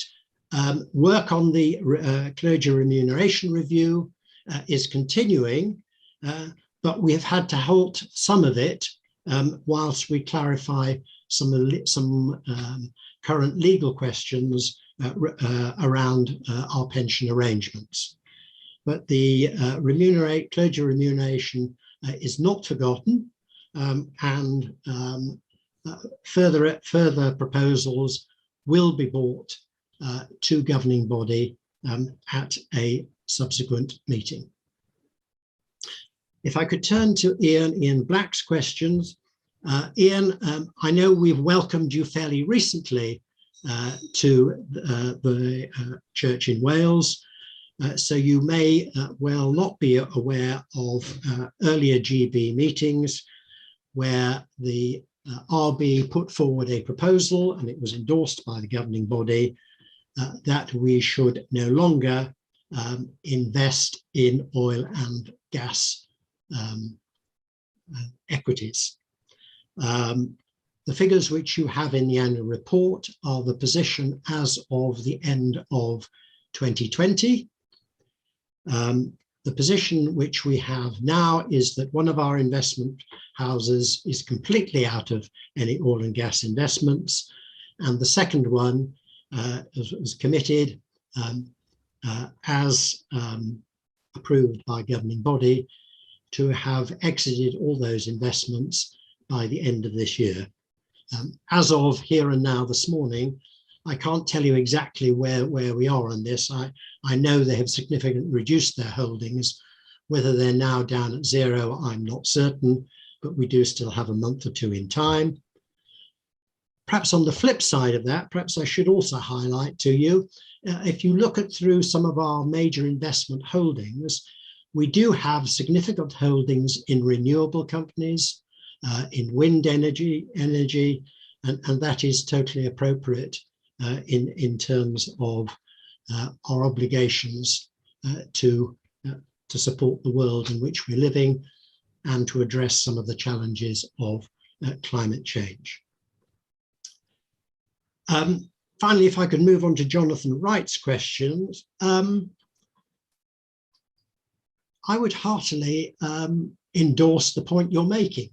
I think the RB is always trying to challenge people across the province to be as cost effective as possible. And sometimes there is a toing and froing with the diocese, that the diocese think that the RB has a bottomless pit of financial assets, which can just be drawn on at whim. That's not the case. The RB trustees are always under pressure in terms of trying to ensure that the resources which we have are used effectively, and to recognise that we need to meet the needs of today. We need to be able to respond to emergencies, as we have with the pandemic, but we also have to think to the future and to treat generational issues, both current generation and future generations, fairly and equitably. However, Jonathan's point is right. Collectively, we could be more cost effective. If you look across the province, let me put it this way, the number of people basically undertaking administration is absolutely huge relative to our size as an organisation. That cannot be addressed just by the RB. The RB has started on a basis of doing its budget on a zero base, so they have to justify every position and every cost. But we really do need to take out some unnecessary duplication in our work. And I think the advantages of that is it would free up money and resources for mission. And mission and growth is surely one of the key drivers of our life in the Church in Wales today. Chair, I hope I've answered those questions from members adequately, but could I hand back to you, please? Thank you so much, James. Hilary, was there anything you wanted to add? I don't think I could possibly add anything to James's summation of where we are on all of those points. Thank you. Thank you so much. Are there any other points? Could I apologise for my shortcomings as chair? I completely didn't pick up on Peter Ratcliffe not telling us, my fault, not his, but he's from St David's Diocese and a clerical member. Sorry about that, but there we are, just so that everybody is now aware. Any other hands up, Simon, before we come to the end of this item and go to a vote? Yes, Chair, there's one hand raised from Marianne Osborne. Thank you. Marianne, welcome. Please introduce yourself. Good morning, Chair. Good morning, governing body. Marianne Osborne, co-elected from St David's Diocese. Listening to what everybody has said this morning, and a really big thank you to James for his response there, and particularly finishing by saying that the heart of who we are and what we are is mission and ministry. And I know that we are all exceptionally grateful for all the support that we have received within the diocese across this time of COVID. But I think I really feel as though I ought to bring to the forefront today the issue that even before COVID, we have been struggling on the ground to do the work of God for quite a period of time now, I think it's true to say. And I just wonder, that bearing in mind that we are refocusing on our mission and ministry, whether the governing body have brought to the table or even held any discussions about releasing further funds so that more individuals can be stipended, lay ministry and also possibly more clerical. A way to do this, I feel, potentially could be if the governing body actually part funded or funded some of our senior staff who are in more administration sort of governance positions, to allow the diocese as a whole to trickle more funding into positions where we're working amongst the people, where we're doing the work of Christ, and allowing us therefore to what I think the term is speculate to accumulate, in that more hands to the field, more workers to the harvest, and more harvest to bring in. I just wonder, you know, is that something that may be coming to the table, Dr. Payne? Is this something that we've considered? Thank you, members. Thank you, Marianne. Now you've posed a question to the governing body generally. I'll invite James and Hilary to respond from their area of actual accountability. But I'm sure that there will be things that we can take away for standing committee and the other mechanisms to address. But please, James and Hilary, please respond. Marianne, thank you. I welcome that contribution, because I think being prepared to look at new ways of doing things is important as we go forward. And I think this is one of the things which the meeting I referred to earlier, the joint meeting between the bench, the standing committee and the RB, is going to be addressing and coming to terms with when it meets in Llandudno on the 11th of October. So I don't want to give an answer on sort of a piecemeal response, but I think ideas such as the one you have put forward are very worthwhile, and we need to feed them into the general mix and look at how do we balance all the demands, and how do we ensure that above all else we are focusing our efforts and our resources and our energies on what really is our prime focus. So, Marianne, thank you very much for that point. Thank you, James. Hilary, anything else? No, that's fine. Thank you. Thank you so much. And so, Simon, any further hands, or are we coming to a close? There are no further hands, Chair. I think you can probably move to the vote now. Thank you very much. Before I actually take us to the vote, I would just like to finally add my considerable thanks to James, both for answering those questions so comprehensively, but also for all the rest of it. Over the years, being such a fantastic servant to our church and to the Lord Jesus. I shall particularly miss his mantelpiece since we've been online. It's been a fascinating addition behind his head. And it does reflect his wonderfully varied approach and flexible way of dealing, real problem solver. And please don't be fooled with James. Outwardly, he looks like a smart businessman, slim, focused. Inside, he is a burning Christian. And so he has been a fabulous leader for our money in the church in Wales. He has been coruscatingly focused on the work of the Lord Jesus in our lives and in the lives of everybody that we meet. So again, thank you. Diolch o galon, James, for all your wonderful work. We go to the vote now, so please, Matthew, could you administer the vote on this motion? Thank you very much, Chair. The slide is already up on your screen, so if we can launch the poll for 45 seconds, please. Thank you.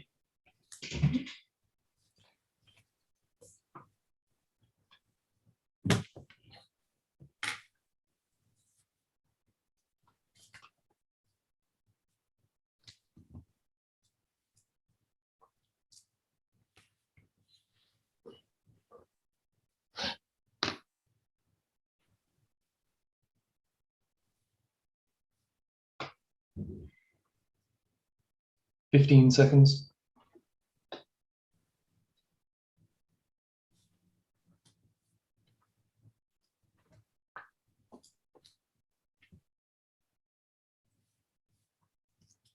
Thank you. Please close that.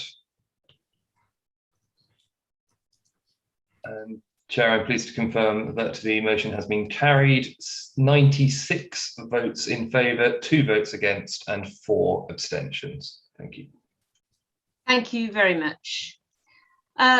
We have completed item number 17 and we are now due for our coffee break.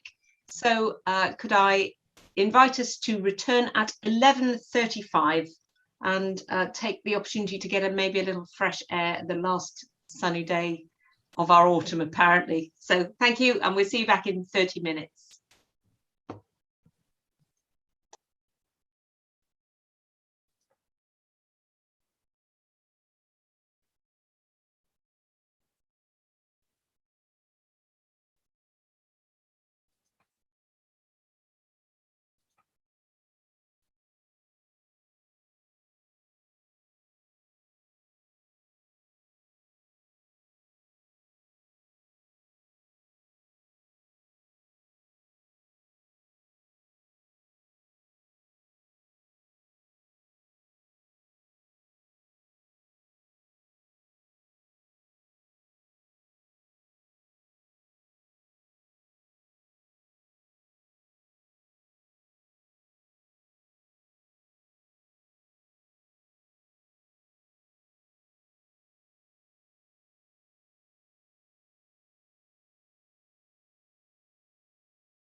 Hi, Becca, are you there?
Well, it is 11:35 of my clock, although I suspect it is only about 20 to 11 in the Reverend Stephen Kirk's household, because I did notice that the clock on his wall was just running a little slow.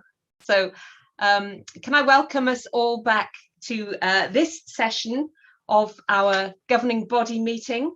So we are on item number 18, and this is an update on our climate emergency debate that we had at a previous governing body.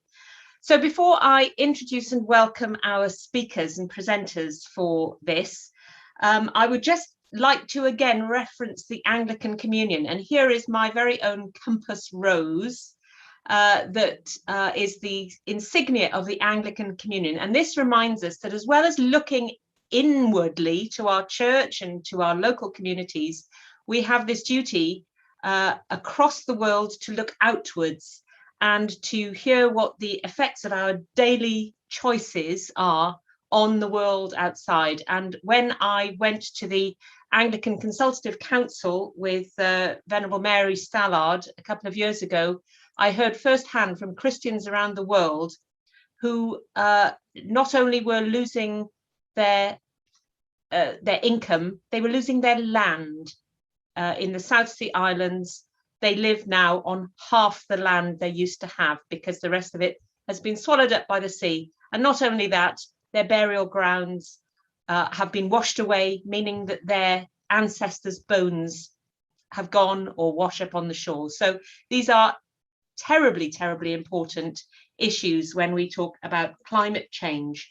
So again, it's the treasure of our world that is part of our job. So I'm delighted to pass over now for this session. And this is an update, so it is not a debate, but I'm sure that the whole point about it is to encourage us to ask questions of ourselves.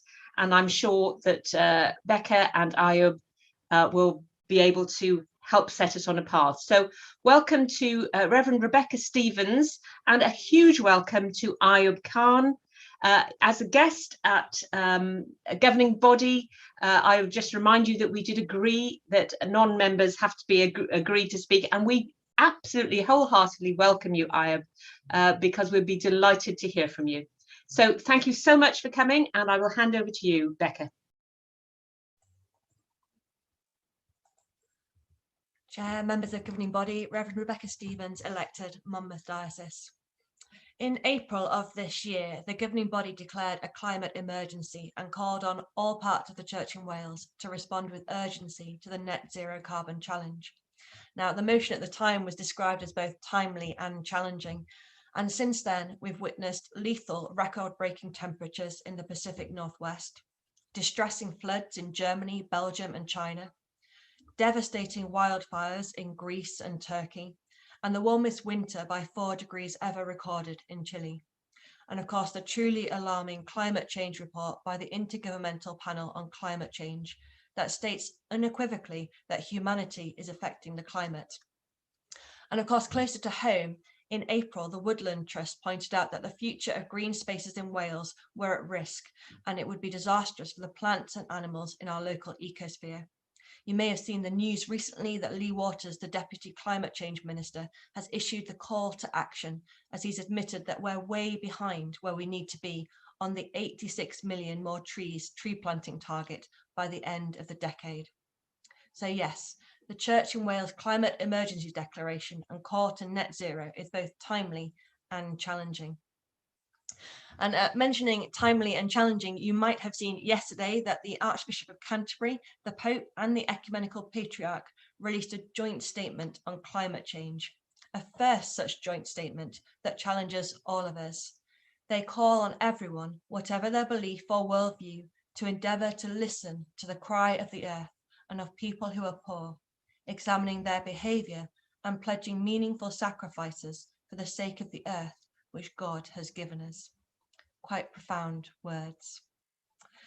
I'm going to share an update with you to inform you on the progress of the net zero carbon project to date, and we'll also have input from Ayub, who was a sixth former in Crickhowell, and he's about to leave for university, He's going to Queen Mary University of London to study law and politics. So Ayub, we wish you well for that journey. But before I have the project update, I have an observation I've been asked to pass along to you. On Monday, we gathered at the Celtic Manor ICC, and if each of us had driven there, and most of us did, I confess I did, we would have collectively covered almost 24,000 miles, which is just short of driving once around the world at the equator. That's quite staggering, isn't it? And that travel alone would have produced more than 6.6 tons of carbon, compared with just 66 kilograms of carbon, or 1% of Monday's travel emissions that we'll generate today. I'll just leave you with that thought. Since April, our new climate change champion has taken up her post, and she's engaged with the church and beyond to raise awareness of the climate emergency declaration and our net zero commitment. And she's found that much good work is already taking place across the dioceses. The challenge now is for us to continue to publicise widely our growing eco and low carbon activities so that we can all be inspired by one another. Local eco projects enable congregations to reach out in mission to their wider community. And of course, while we must all make a start by doing something, and individual projects are crucial, environmental policies and principles at all levels of the church will also help guide our collective actions. So with that in mind, in June, the environmental policy of the representative body was approved, and now consideration of the impact on the climate and our net zero carbon goal can be embedded in all the decision making of the representative body. Similar policies set at all levels of the church will help steer decision making towards our net zero goal. Communication, of course, is vital, and communication of the net zero carbon challenge is vital. The dedicated climate change webpage of the Church in Wales can be found either from the main homepage or via the campaigns page. The page highlights key eco-church and net zero carbon resources, and of course the latest provincial climate news. And from today, I'm pleased to report that the climate change page now contains a link to a call to action button. So you can submit your suggestions or comments on any aspect of the net zero directly to our climate change champion. So I do encourage you to use that button. The Net Zero Carbon Project also benefits from the support of the Church in Wales Environmental Group, or the acronym CHASE, which is a small group of keen and experienced staff from across departments and dioceses who are available to offer email support and advice. And of course, many of you have supported the project already by kindly responding to the recent InScope online survey, which as a member of the governing body you were asked to complete. Last month's climate consultation sought feedback and advice on what church activities and areas to include in our net zero target. Because of course, before we can measure our carbon footprint and identify ways to progress to net zero, we need to know the activities that we're going to analyse in the first place. So after the online consultation, I'm pleased to confirm that the Net Zero Carbon Project of the Church in Wales will include as in scope and energy use of the following buildings: bishops' houses, cathedrals and other ancillary buildings, churches, church halls, diocesan offices, St Paddan's Institute, parsonages and the provincial office. We're also investigating the inclusion and contribution of glebe-land, and will also include fuel used for church-related reimbursable travel. So now that we know that, we can look to calculate a broad carbon footprint for the church. It was also agreed from the results of the survey to exclude as outer scope voluntary aided and voluntary controlled schools and emissions from our waste and water.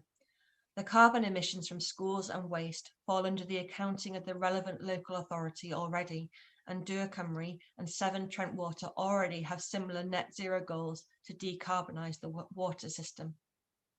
But of course, being excluded from the carbon footprint calculations does not mean we cannot strive to reduce our waste generation and water use. And of course, we must work closely with our schools and engage with our young people who challenge us directly with their demands and ambitions. We must learn from them. At our next meeting of the governing body, a net zero carbon action plan will be presented. the aim of which will be to offer guidance and a roadmap to encourage and inform all parts of the church. And for us to succeed, we will need a bottom-up approach led by the dioceses, mission and ministry areas, churches and membership, an approach that will include and involve all of us. Net zero carbon is both timely and challenging.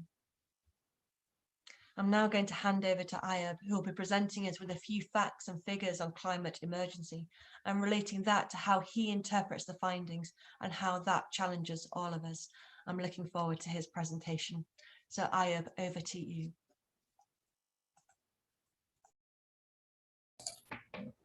Hello, good morning. Thank you for inviting me to speak at the governing body of Wales on the pressing issue of climate change.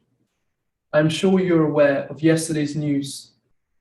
Pope Francis and the Archbishop of Canterbury, as well as the Orthodox Ecumenical Patriarch, asked Christians to pray that world leaders at the United Nations Climate Change Conference in November in Glasgow to make courageous choices. Whatever happens in the world in reference to climate change, people are either angry, disappointed, indifferent, or in denial. Positively angry would be someone like Greta Thunberg, and completely in denial would be the Donald Trumps of the world. I myself am not an angry activist, but a disappointed one. Disappointed with my own actions, saddened by the lack of effort demonstrated by domestic and foreign governments, and the failure of my elders to regard the reality of climate change. Climate change is not a myth or a fairy tale, nor is it fiction, but fact and truth. It is undeniably the biggest threat we face. It could be argued that the collective phrase global warming is deceptive. It doesn't necessarily sound menacing, threatening, or ominous. In fact, to us Brits shivering on our chilly, lonesome island, it sounds rather appealing. I think most of us would cherish a few more blinks under the sun's beam and the weather a few degrees warmer. But it seems that the phrase global warming is misleading because it doesn't identify the actualities as our unique, precious, and marvelous globe warms. In school, statistics was the component of maths which I enjoyed most, simply because the math was relatable, almost tangible, and could easily be identified in society. I would like to inform you of some alarming statistics surrounding global warming. 2010 to 2019 was the hottest decade in recorded history. Record-breaking temperatures have become the norm over the past decade as our globe warms at an exponential rate. There were 99 tropical storms in 2019, and because of this, a true tragedy which pains us all is that 6.7 million people were displaced from their homes by natural disasters, with the number continuing to rise every single year. Sadly, most of these people originate from lower economic backgrounds. Therefore, little, if any, aid is provided by internal and external governments. People are left homeless, penniless, and starving, rarely punished by their own mistakes, but by the actions of those in privileged circumstances, or those who plunder the earth for its resources, causing climate change. In this year alone, we have witnessed on our TV screens the record-breaking heat waves and devastating fires in Canada, North America, Australia, and Greece. Also, torrential rain, landslides, and flooding in Indonesia, India, Germany, and London, to name a few. Simultaneously, the climate issue is both the most straightforward and complicated issue humanity has ever faced. Straightforward because we know and understand what we must do to limit the imminent and long-term repercussions of our negligence. To achieve success, we must stop the emissions of greenhouse gases and raise awareness of countries and corporations with the greatest carbon footprint and challenge them to make massive changes. Complicated and problematic because modern economic systems revolve around the profitable schemes of institutions who rely on burning tons of fossil fuels and thereby damaging our ecosystem in order to create uninterrupted economic growth. As humans, we are easily influenced. Often we are inspired by anti-climate propaganda. Let's not kid ourselves. Only a year ago, the former leader of the free world actively advocated against climate change, utilizing pseudoscience and God knows what. To counteract this, we should closely observe objective scientific data to understand the repercussions of climate change.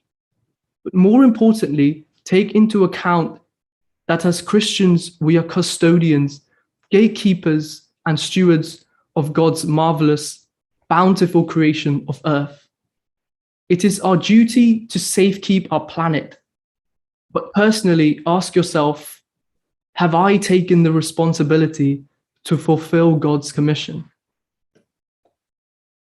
I would like to read to you a short section of the poem Webcam the World, written by Heather McHugh.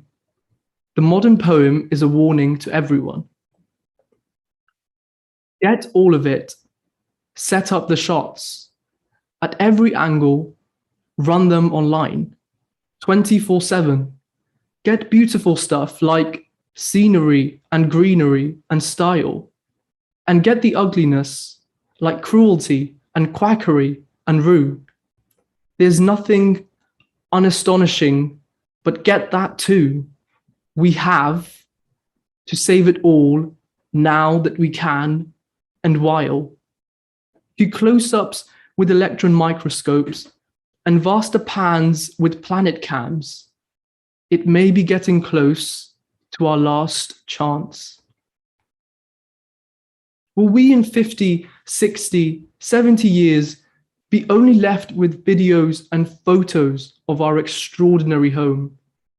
Will the seven wonders be destroyed by natural disasters? What will be left of our astonishing reefs? Is the poet correct? Are we getting close? Is it our last chance?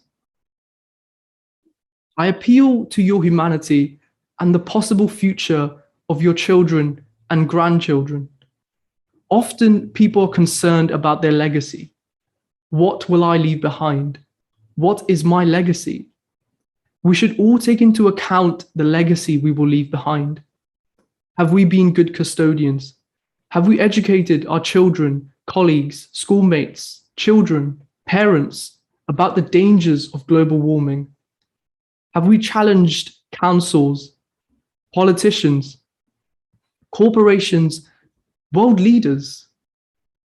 The beautiful thing about the climate issue is that it is not denominational or restricted by borders, religion, and ethnicity.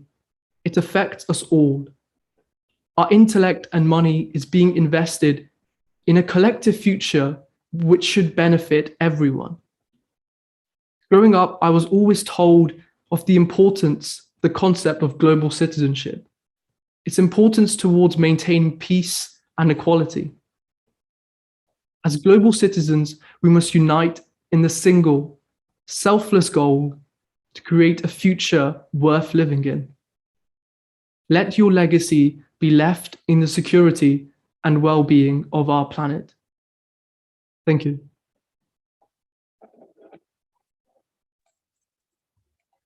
Thank you, Ayub, for that timely and challenging presentation. Those are the words of the day. I think, governing body, I urge you to ask yourself this question: have we taken responsibility to safeguard God's creation? I think I'll join you, Ayub, in being a disappointed activist. Chair, I'm very happy to receive comments and questions at this point. Thank you, Becca, and a huge thank you to Ayub. I can see that our future is assured. in the hands of people like yourself, Ayub. I'm going to invite people to question, but again, thinking of our compass rose, Jesus shall reign where'er the sun doth his successive journeys run. So not just the whole world, but the whole of Wales. And we have, you in Monmouth are in a semi-rural, semi-urban diocese. We have a huge variety around Wales. How can people actually embed good practice? So whilst we're looking for other points to come up, could you think about that? Simon, have we got anybody who would like to come and make a comment or ask a question? Yes, Chair, I call Justin Davis. Welcome, Justin. Please introduce yourself. Can you hear me okay? Yes. Perfectly, thank Justin you. Davis, elected clerical Swansea and Brecon, chairman, members of governing body. Thank you to Rebecca and her colleague for the presentation. Rebecca asked a question of how many of us travelled by public transport to the ICC on Monday, and I did deliberately, because I wanted to just see how easy it was to access that site. I have to say, it took a lot of hard work to work out how to do the journey, and it took me a lot more time than if I'd simply driven the 68 miles from where I live in southwest Swansea or Gower to the ICC. I did, however, according to the website I used, saved 68% of the carbon I would have used if I'd driven my car. And I'm very pleased to say that the bus that took me from Newport up to as close as the ICC as possible was indeed an electric bus. So even more carbon reduction. But what I think it did say to me was that we have a lot of work to do as governing body to make sure that the places we use for our meetings are public transport accessible, and we meet in a way that actually enables public transport use to be made the most of. I think I left home at about 5:20 in the morning in order to drive, then catch a train, then catch a bus to get to the ICC in time for the meeting, adequately to get to the ICC in time for the meeting to start. And it was a good venue, so I protest not about the venue. So I just hope that as this work continues and develops, that we are able to give more and more practical support to people in making journeys which, in a great sense, as Rebecca explained to us, are high carbon introducers. And I just leave that comment and thought there. I ask not for a badge having made the achievement of getting there by public transport, but just to say it was actually hard work. And if I tell you that I spent 35 years working in the public transport industry, if I found it hard work to get the right information, I suspect many of us would have given up much before I did. But thank you to Rebecca and her colleague for that excellent presentation. Thank you, Justin. Really important point. Simon, is there anybody else? Yes, there are quite a number, Chair. Good, bring him on. I call Mary Morris next, and I shall after that be calling Miriam Beecroft. Hello, can you hear me? Yes, welcome, Mary. Off you go. Introduce yourself. Mary Morris, contemplative lay elected. In view of what everyone's said, would it be possible to have all future governing body meetings and diocesan conferences, etc., as a Zoom option for everybody where technology applies? That's basically what I was going to ask. Thank you. Shall we, Becca, if you could make a note of the questions so that we get them all, you'll deal with them, and then we will take a note, and anything that is above our pay grade, we'll pass over to Simon. Miriam next. Welcome, Miriam. Hello, Miriam Beecroft, Bangor Diocese elected. I too chose, because of our climate emergency declaration, to use public transport to get to Newport. And it wasn't a disaster. It was faffy, but it wasn't a disaster. But I was alarmed that the Holiday Inn in Newport had the heating on in the first floor corridor, considering we were in a heat wave and using the air conditioning at the same time. Thank you. Alarmed and probably sweaty, but I would have been. Next, please. I next call Andrew Sims, and after that I shall be calling Liz Perkins. Andrew. Thank you. Thank you very much. Andrew Sims, lay elected Diocese of Llandaff. I'm really struck by all the things that have been said today, and deeply moved to think much more about this in my own life, as well as in the life of our benefice in Canton. I just wanted to flag up to fellow members of the governing body that there is currently funding available, or rather packages equivalent to certain amounts of money, to develop the green spaces that surround some of our churches, and St John's Church in Canton was yesterday awarded a £15,000 garden kit to create a space and environment that will help to absorb some of our carbon, and also to provide a focus for community and an opportunity for Forest Church. And I just thought that that was worth sharing with the governing body, and I will pop a link to that fund in the chat box now, if anybody's interested in applying for that. And if anyone wants to speak about it, I'm also happy to be contacted. Thank you. Thank you, Andrew. Next. Oh, and Liz. Over to you, Liz. Thank you. Diolch yn fawr I chi. Liz Perkins, elected Bangor. I will be speaking in Welsh. Dwi eisiau deud diolch yn fawr iawn am gyflwyniad arbennig o dda, gwych iawn. Dwi eisiau hefyd just gymryd y cyfle hwn I atgoffa bawb am y cysylltiad rhwng newid hinsawdd a Masnach Deg.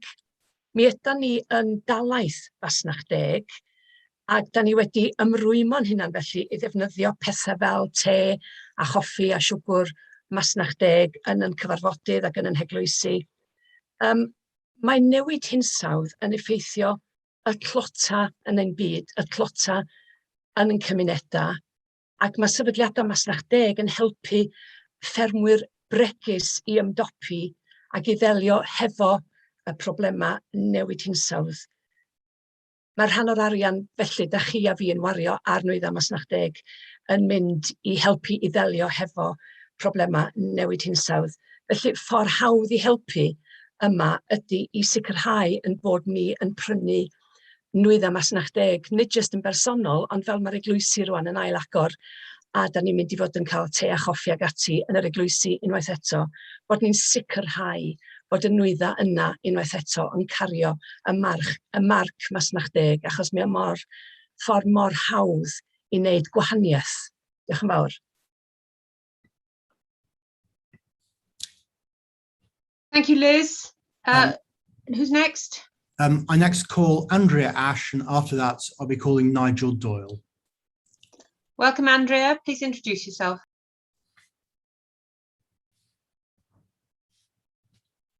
Are you able to unmute?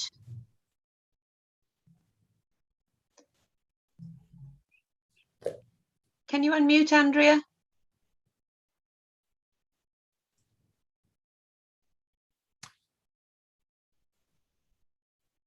Can I suggest, Chair, that while Andrea is sorting the microphone out, we move to Nigel Doyle. Nigel Doyle. Over to you, Nigel, please. Hello, Nigel Doyle, cleric elected Swansea and Brecon. I've said many times at governing body that the whole of my paid working life was dealing and focusing on climate and environmental issues. Within our own ministry area, I'm leading a group looking at building and grant access. And one of the things I keep pushing on people is the buildings we identify that we are going to keep, which is going to be a difficult task in itself. We need to be looking at applying for grants for solar panels, ground source heating and the like. So, because that will also be an income stream. The churches are producing electricity however many hours a day there's going to be light shining on the solar panels. That's not going to be used by the church all the time. So there's an income generation there for selling electricity back into the grid. Thank you very much. That's just a comment to make. Thank you, Nigel. And again, I think, there's some great ideas coming out. And one of the things I'm going to ask Becca and the whole team to do is to make sure that we actually have a central pile of resources so that we do it once and we share it, collect once, use many, as it were. Andrea, have you had any luck with unmuting yourself? Andrea's now taken her hand down, Chair. Right. Okay, Andrea, if you've got problems and you can hear me, then put a comment in the sidebar to everyone if you want to make a point so that we don't lose your contribution. Anybody else waiting, Simon? Yes, Bishop Andy is next. Bishop Andy, over to you. Thank you very much, Bishop Andy, Diocese of Bangor. Two comments, one which is a provincial comment and then one perhaps more local. In terms of the provincial policy, to underline, I think, what Nigel said, the virtue of ground source heating, and the virtue of that is because it's a wet system, so it will largely leave intact many of the pipes which many of our churches rely on. But of course, electricity at the moment is prohibitively expensive. And we're going to need to do some, I think, campaigning with other charities around this issue. If we want to move from largely a fossil fuel-based system, we're going to need to undertake a rigorous campaign to see charities enabled to operate in buildings that don't offer a natural way of retaining heat in order for their consumption to be entirely carbon neutral. So just to commend that to Ayab and to Becca. The second thing, I love the idea of the action plan for churches. And one of the critical things we'll need here is to help churches who will, in some of their buildings, struggle, I think, to make the changes around heating that we might long for, but to know what it means, how to translate that deficit into a positive in terms of other things they can do. So this is around planting of trees. This is about supporting organizations which work towards carbon neutral status. That kind of energy and expertise will be so very important. But just to say, Becca, support entirely the action plan. That's a great idea and place to start. Thank you. Thank you, Bishop Andy. Any more? Yes, Chair. I next call Peter Lewis, and he'll be followed by Ian Hibble. Thank you, Peter. Welcome. Diolch, fi'n mynd I siarad yn Saesneg. Peter Lewis, elected cleric, Llandaff. I'm really delighted by all the work that's been going on and so much of the practical suggestions which are coming our way. And I'd really encourage everyone to focus on the sense that we've got a great opportunity to feed our discipling of folk who are within our congregations here and within their own life as feeling that they can be agents of influence. So that in addition to all of these very practical, very itemized ideas about looking at how to do environmental kindness, at the same time, we need to be looking at how we can really bless our people to feel that they're being called to change and influence the community around them. So I'd really encourage to keep that balance that we've got starting off as we go ahead, because at the moment, a lot of the focus is on the doing things together. And at the same time, I'd really encourage folk to think about the way we can grow as disciples, and particularly thinking about young people, but also about all the ages of folk who come to us. This is a great opportunity to see God's Spirit grow something new within us as items of people who are in our community who can really help. Thank you. Thank you, Peter. And Ian next, Ian Hibble. Hello, Chair, governing body. Hopefully you can all hear me. Loud and clear, thank you, Ian. Lovely. Ian Hibble, lay elected from Llandaff Diocese. It's just an observation, and just to say a massive thank you for this note and the presentation, the very sobering presentation that we received. It's so vitally important for the missional work that we're doing as a church. But it's just an observation I'd like to make around some of the, in particular, one of the note areas where the policy will need action in the following key areas, and it notes some key areas. And one of the observations I'd like to make is around environmental as well as ethical banking? And is there any scope or possibility for Chase or perhaps some of the standing committee to look at some good practice for parishes, ministry areas, to look at how they bank and what the actual banking companies are doing themselves? I'm aware that there's some banks out there that have questionable practice and policy in regards to the environment or unsustainable industries, and it's just something to add to the mix in regards to the discussions. But obviously we invest a lot of money, or the entire running of our parishes via our banks, and although it mentions the procurement of goods and services, it'd be helpful, I think, to have a specific focus on banking in particular. Thank you. Thank you, Ian. Anyone waiting? Yes, next call, Adrian Morgan. Adrian, welcome. Thank you, Adrian Morgan, co-opted the Diocese of Swansea and Brecon. Chair, bishops, members of the governing body, I want to welcome this debate. It's obviously an extremely important issue and one that we need to take seriously moving forward. I think that it's essential in the context of this debate, as I've said before, that we have a proper conversation about the sustainability and present and future use of our buildings. I recently preached in a benefice in my own diocese where the incumbent responsible for more than 20 churches told me that he was travelling hundreds of miles to keep in his words, the show on the road, often ministering to tiny congregations. And whilst I appreciate that buildings for many people across the province have a very emotional part to play in their faith journey, I think governing body would agree with me that our faith isn't vested in bricks and mortar. And so there may be an opportunity within the context of this debate to underline the importance of having perhaps a strategic plan for our buildings across the province and engaging in perhaps a radical programme of education among the laity to consider how we might take seriously this challenge of carbon neutral emissions moving forward. So that's the first point. Secondly, I wanted to ask a question about the Cycle to Work scheme and whether or not that was something the Church in Wales was able to support. My wife, who is a lecturer at Swansea University, was recently able to buy a bike through that scheme and to make use of it on a regular basis.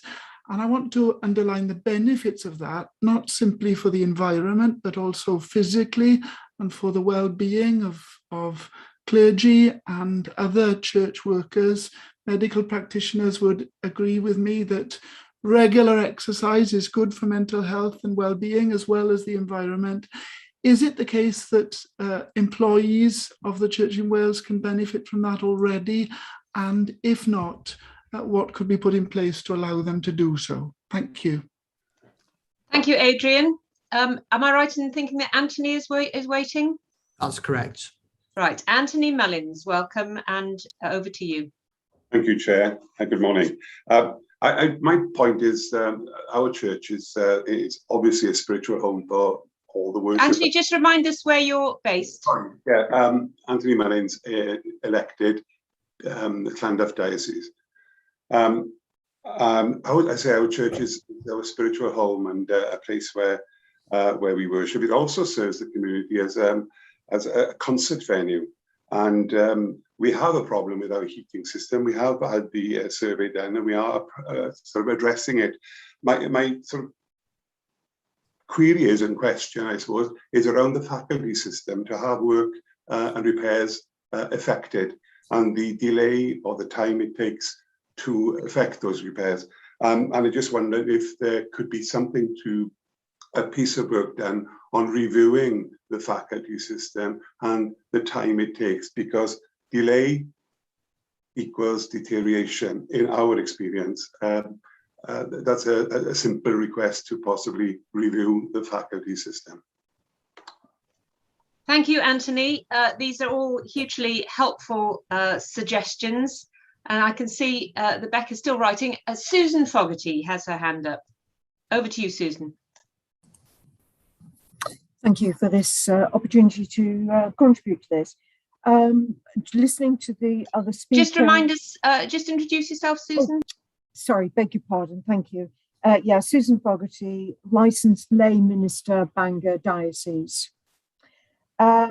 Yes, this debate this morning, this contribution has really got me sort of thinking about, you know, what we can do within our own churches.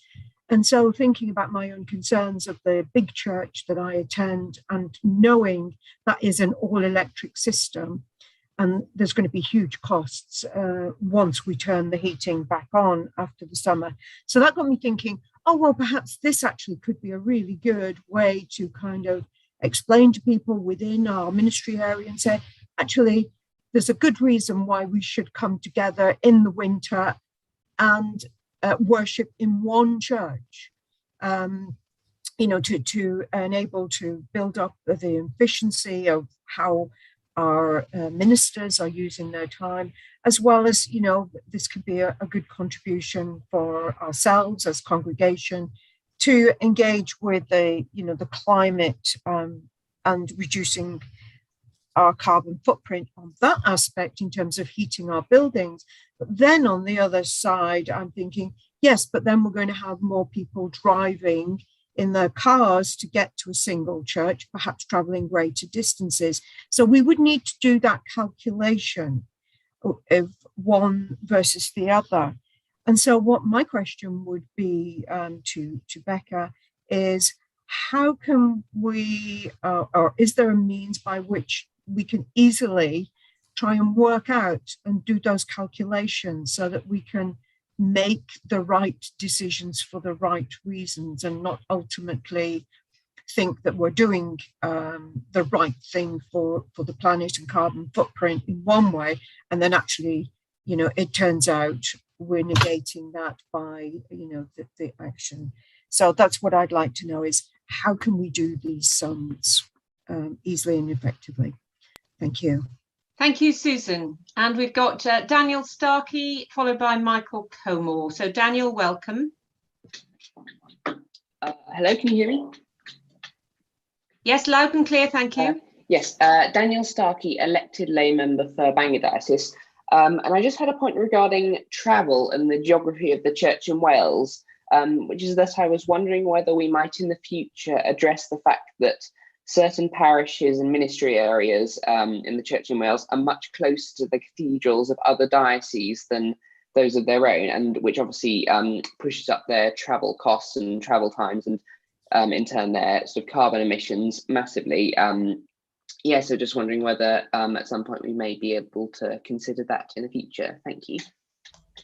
Thank you, Daniel. Michael Comore next. Welcome, Michael. Thank you, Mike Comore, elected Llandaff. I just want to pick up on the point made by the last but one speaker about the very difficult calculations that actually might need to be made in order to enable us to be as efficient as possibly we can be in terms of energy use. It can be quite easy to be misled sometimes by the zeitgeist.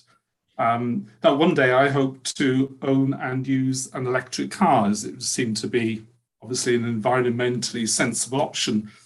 However, I'm aware that most vehicles use more energy in their manufacture than they ever do in terms of pushing them from one place to another. And that's particularly true, at the moment at least, of electric vehicles. It's been calculated, and I'm sure other people would come up with different figures, that the benefits environmentally only begin to come into play using electric cars against one using a conventional engine once you've exceeded something like 50,000 miles.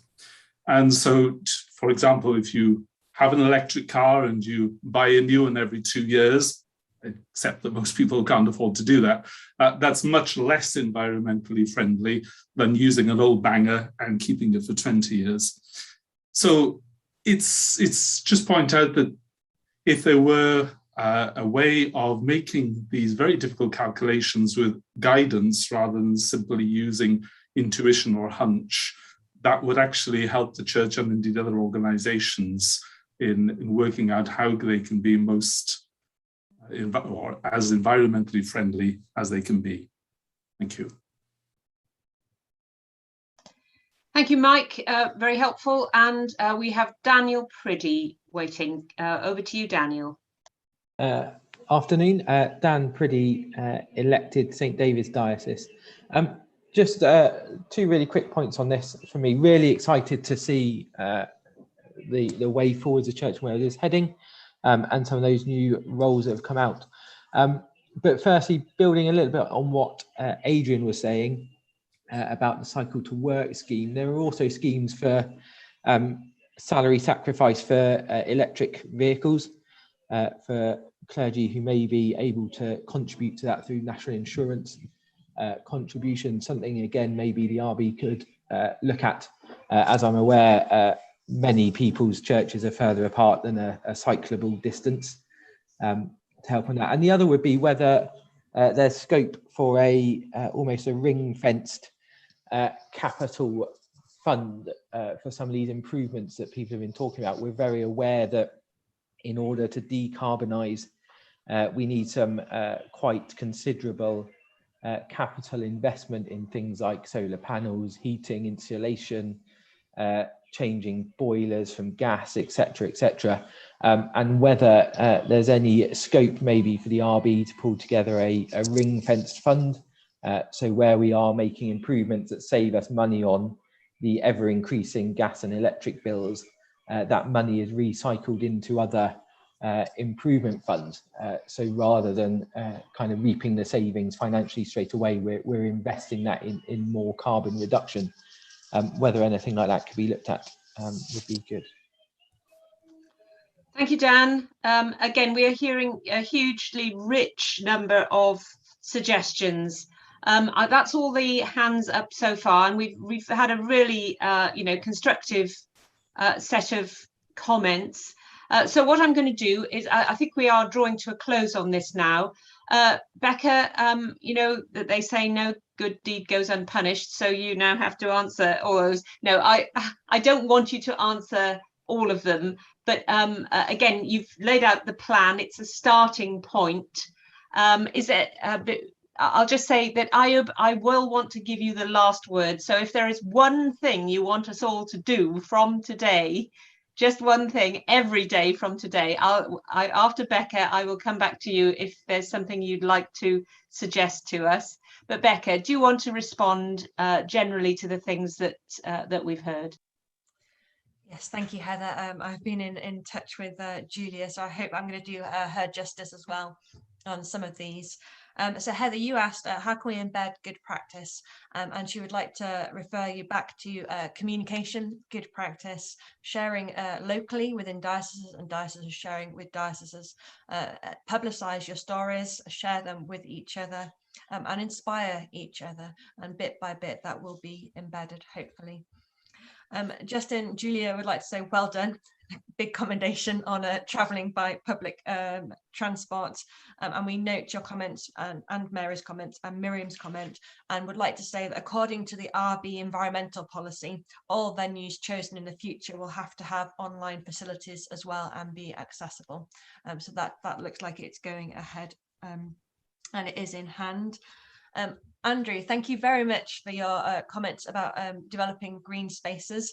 Just to add to the link that you put in the chat that I hope people have accessed, Keep Wales Tidy, the Woodland Trust and National Resources Wales also have possibilities. And the Woodland Trust is doing single trees available for the Queen's Jubilee. So every parish can apply for one and you will get a tree to plant.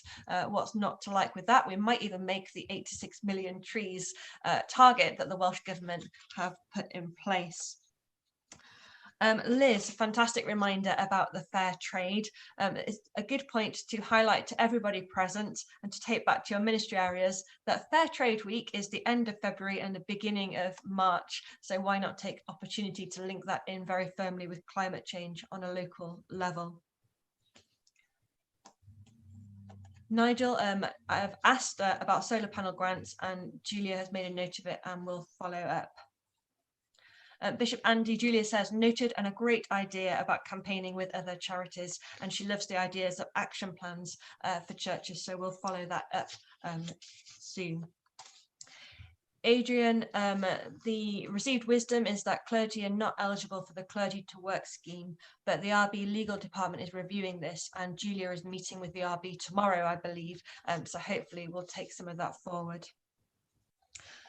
Anthony, good news. The faculty system is going to be reviewed to take into account net zero, and so Julia is going to add the timescale for review on that as well.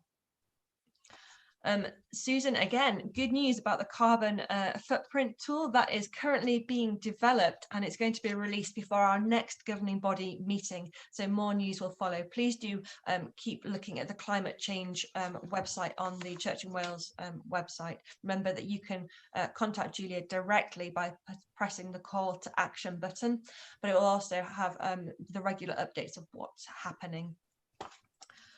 And noted, Daniel, about whether the electric vehicle scheme is possible, and we don't have an answer for that. So Julia's noted that and is going to take that back. I hope I've managed to answer most people. And Daniel Starkey, Julia says, fantastic, very interesting point, and she's noted travel geography down as something to develop. That's fantastic, and we look forward to you continuing this excellent work with the whole team. And so thank you very much, Becca. Ayub, is there anything that you would like to remind us that we should be doing every day? Firstly, thank you for allowing me to speak at this special event. It's so encouraging to see that leaders and bodies are taking this issue more seriously. As you just said, if I was to say one thing, I would definitely encourage people to get involved in the Eco Church initiative. I've been learning a lot more about this more recently. I think it's a great an initiative for churches and communities to really get involved with. Thank you so much. I hope you've seen the comments in the sidebar. Fantastic and inspirational young speaker, very thought-provoking, well presented. Thank you, inspirational, great work. So can I thank you both very much for the fantastic work that's gone into this. This is not the end. This is just an update report. So I think you can see from the reaction that everybody's been very inspired by this. And you take our very good wishes with you to London for your studies, Ayub, and we hope we'll hear more. We've got in Wales, we're fortunate to have the Future Generations Act, and you embody the kind of things that we need in our church and in our country. So thank you so much.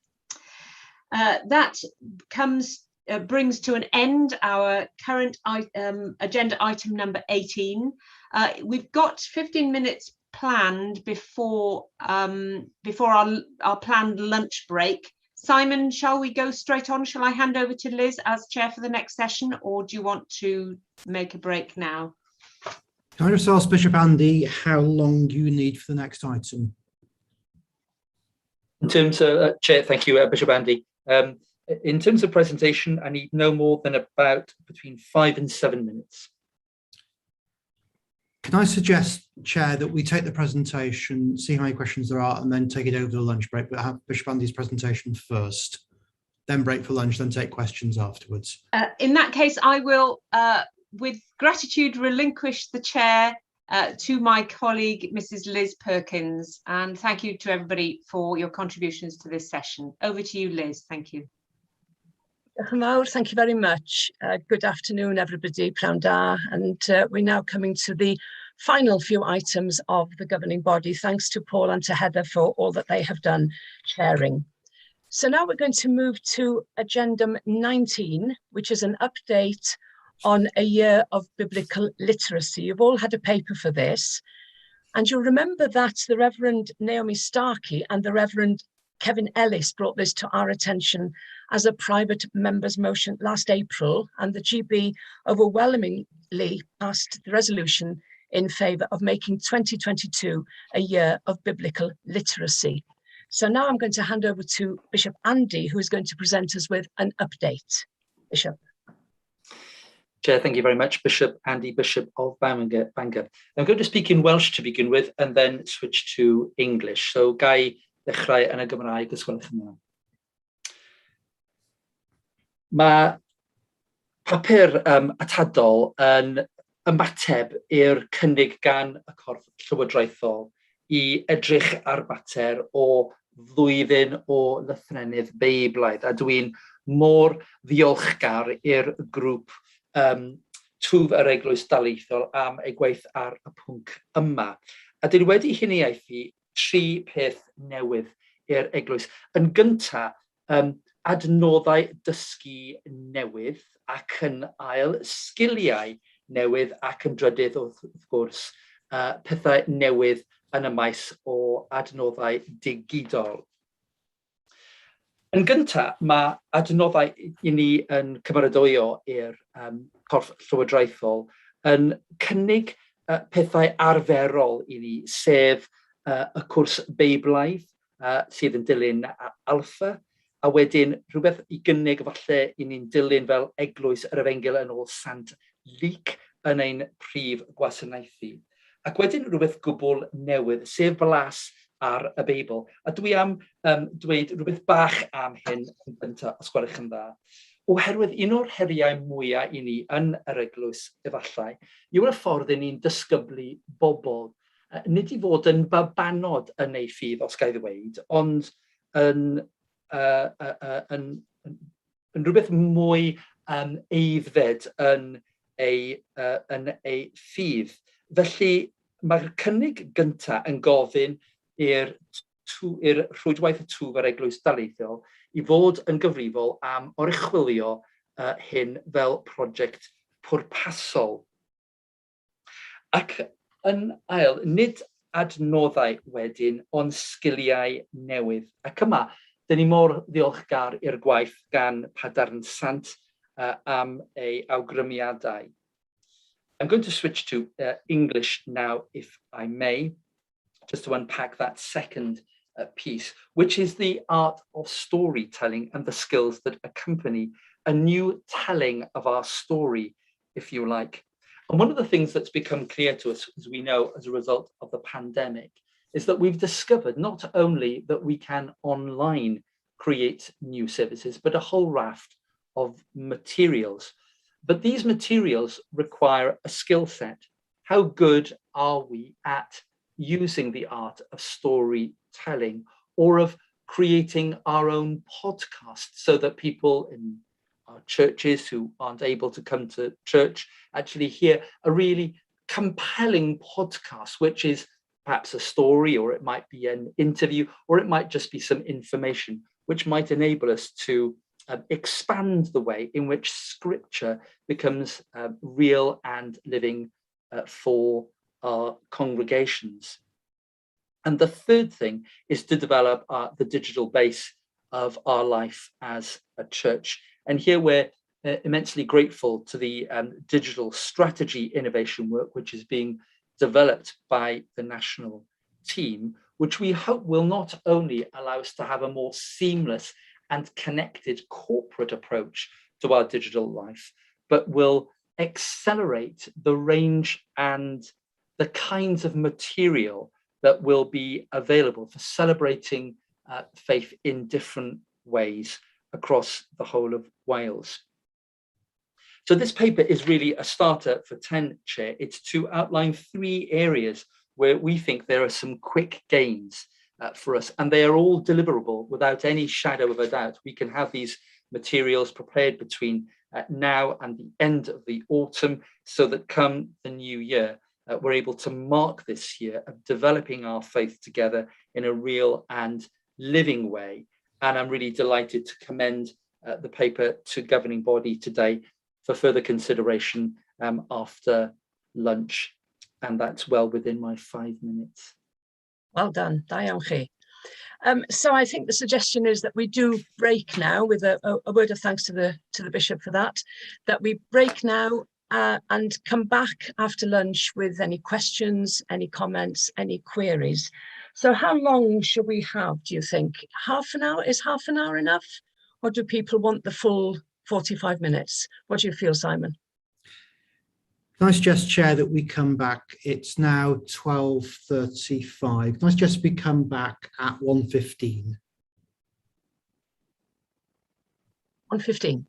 1:15. Yeah, 1:15. Right, so we are having more or less the full allocation of time for lunch. So go away, have some nice lunch, spend some time in the sun, and we'll see you at 1:15. Diolch yn fawr i chi.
Right, well, I think it is 1:15.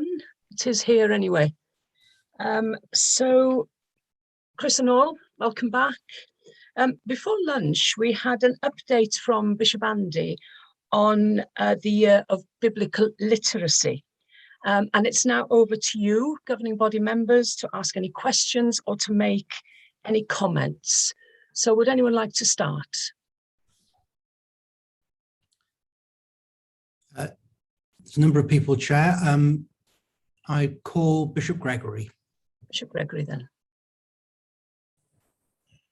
Good afternoon, everyone in governing body. And I'm like everyone else. I hope that you can hear me, but I'm assuming that you can. I have to say I'm a great a fan of a certain Swedish store which one can go and visit and buy furniture. And I'm a fan of it because I've never seen myself as a carpenter, but I do find myself able to build wardrobes or construct bookcases very easily after a visit to IKEA. Why is that relevant? Because I think for the year of biblical literacy to work, we need the IKEA handbook.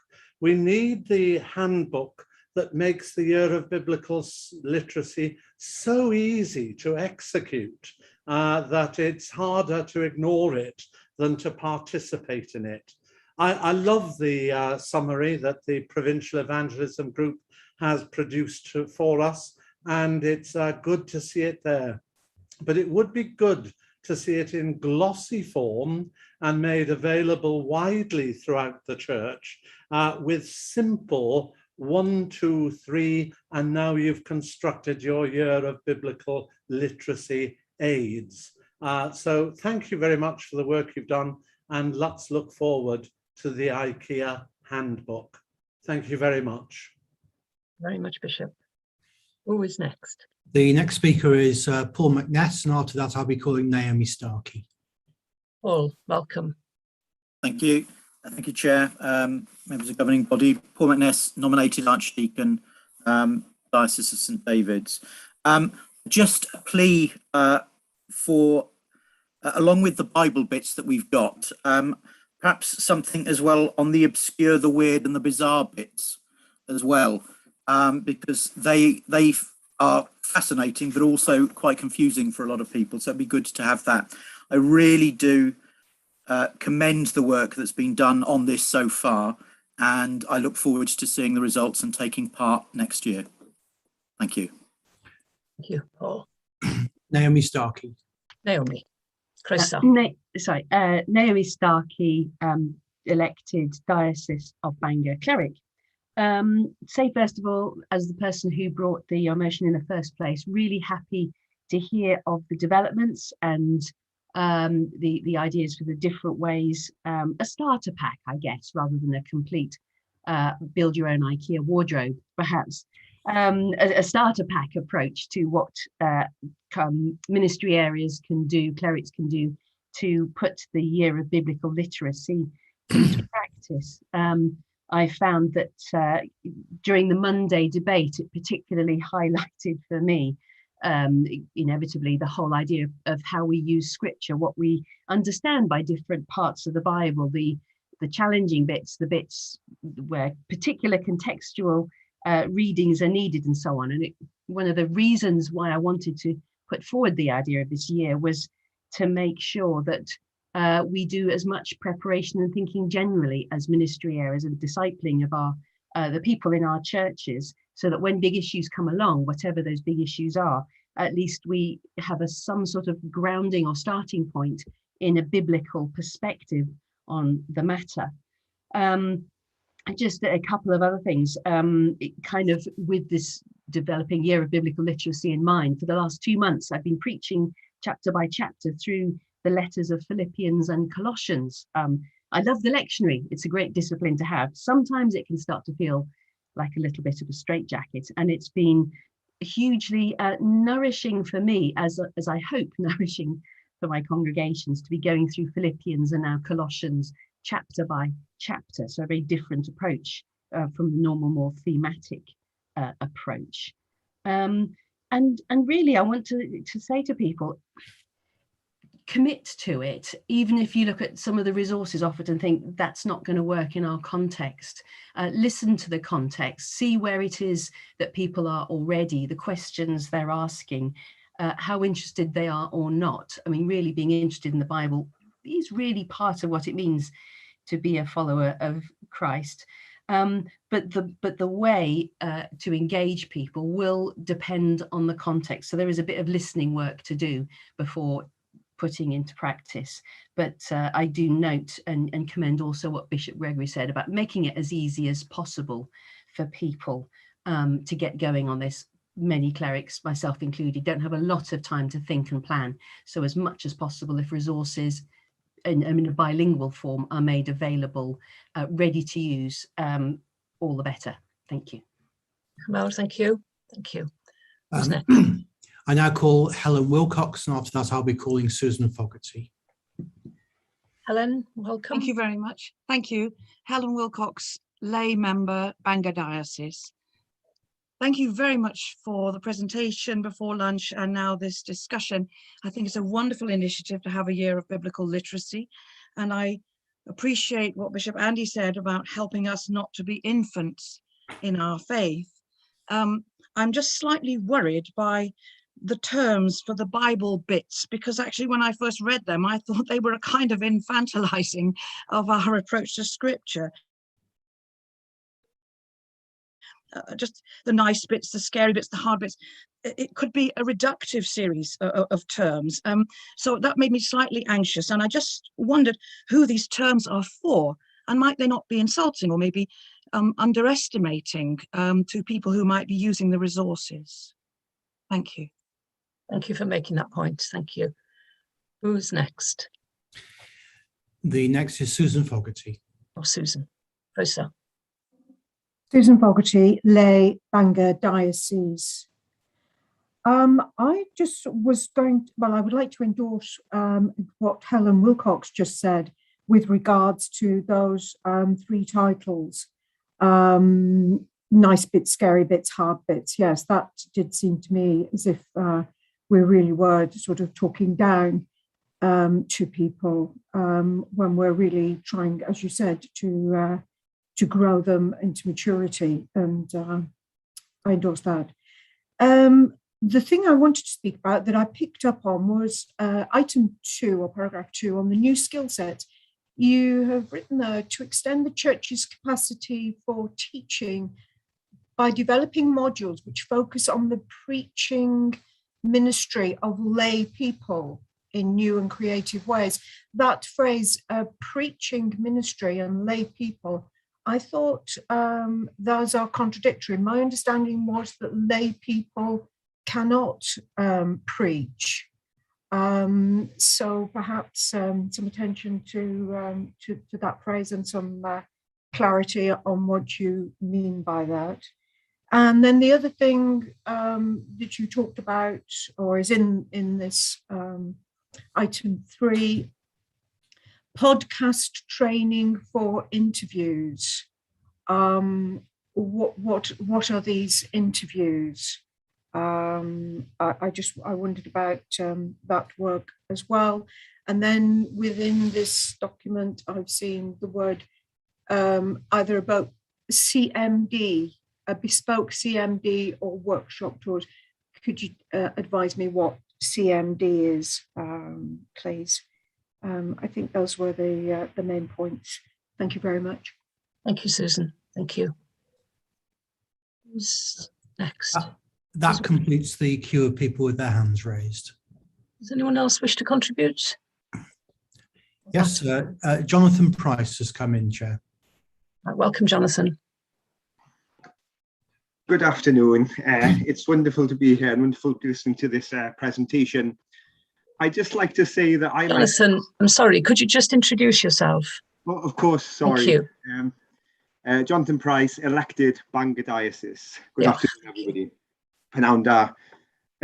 I just wanted to say that on my part, and I sit on the evangelism group, there was a question for me around timing and whether as we come out of a COVID pandemic, now is the right time, in addition to everything else that is happening, to have a year of biblical literacy. But it seems to me that there are two reasons why this is a good time to have a year of biblical literacy. And I can only speak from my own experience. But first of all, I just like to say, and perhaps in response to some of the other people who've spoken this afternoon, that my own experience, sadly, is that very often the threshold for biblical knowledge in the churches I work in is quite low. So there is a need to do a bit of work around that, to help people to grow in their knowledge and their understanding of Scripture, and how that can help them grow in their faith and in their relationship with Jesus. And then I guess the second reason would be my belief that never has the world needed more to hear the good news that is contained in that Bible. And so we do really need a church that is capable of communicating the message that Bible has in it. And that might bring people to these real life encounters, life-changing encounters with Jesus, with God, through what they hear. So I'd like to, I'm in support. I really do support this year of biblical literacy for those two reasons. Thank you very much. Chair, I next call Jonathan Sadler, and that will be followed by calling Peter Lewis. Right, Jonathan. Chair, governing body, Jonathan Sadler, co-opted under 30 member. The need for improved biblical literacy in the church in Wales is so apparent. For instance, it was said in Monday's debates that it is in conflict with Christian beliefs to believe someone is deserving of hell. Of course, this is totally false, as it is central to the Christian faith that because of our sin, we are deserving of hell, and that is why we need God's grace. The basics of the Christian faith are missing. This speech was met by rapturous applause.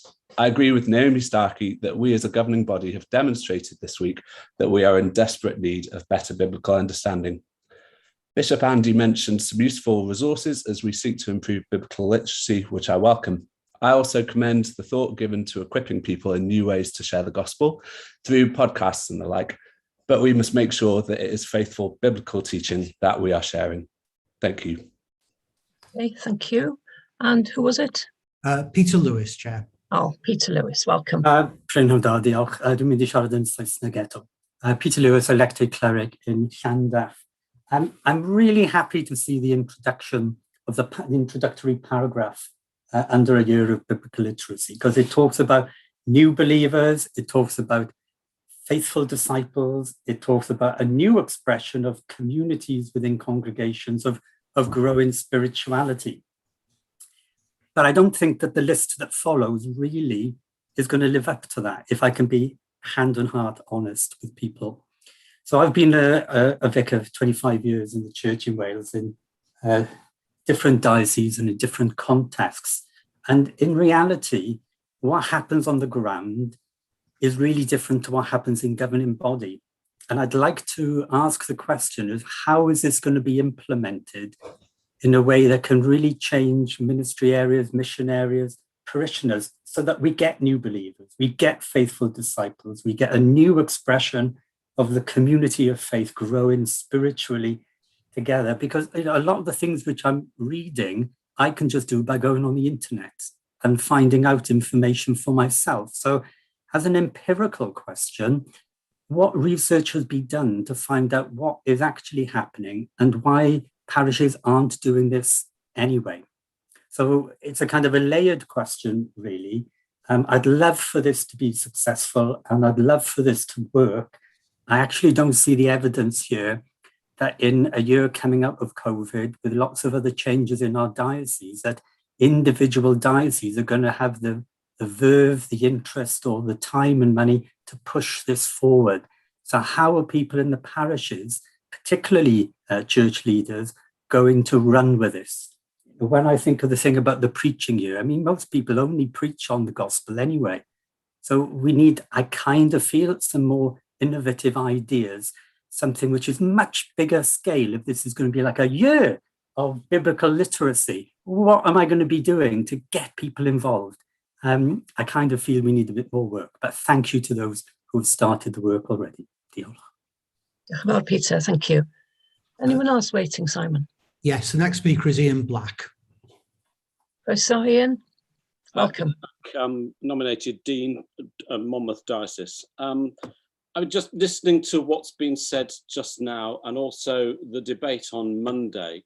It does seem to me that there's several elements to this. One is that overview of the Bible, what's in it, but then you need to ask yourself how you handle it, what you do with it, and how you understand it, and how you understand it in that broader concept of scripture, tradition, and reason, in therefore determining truth and deciding where we go.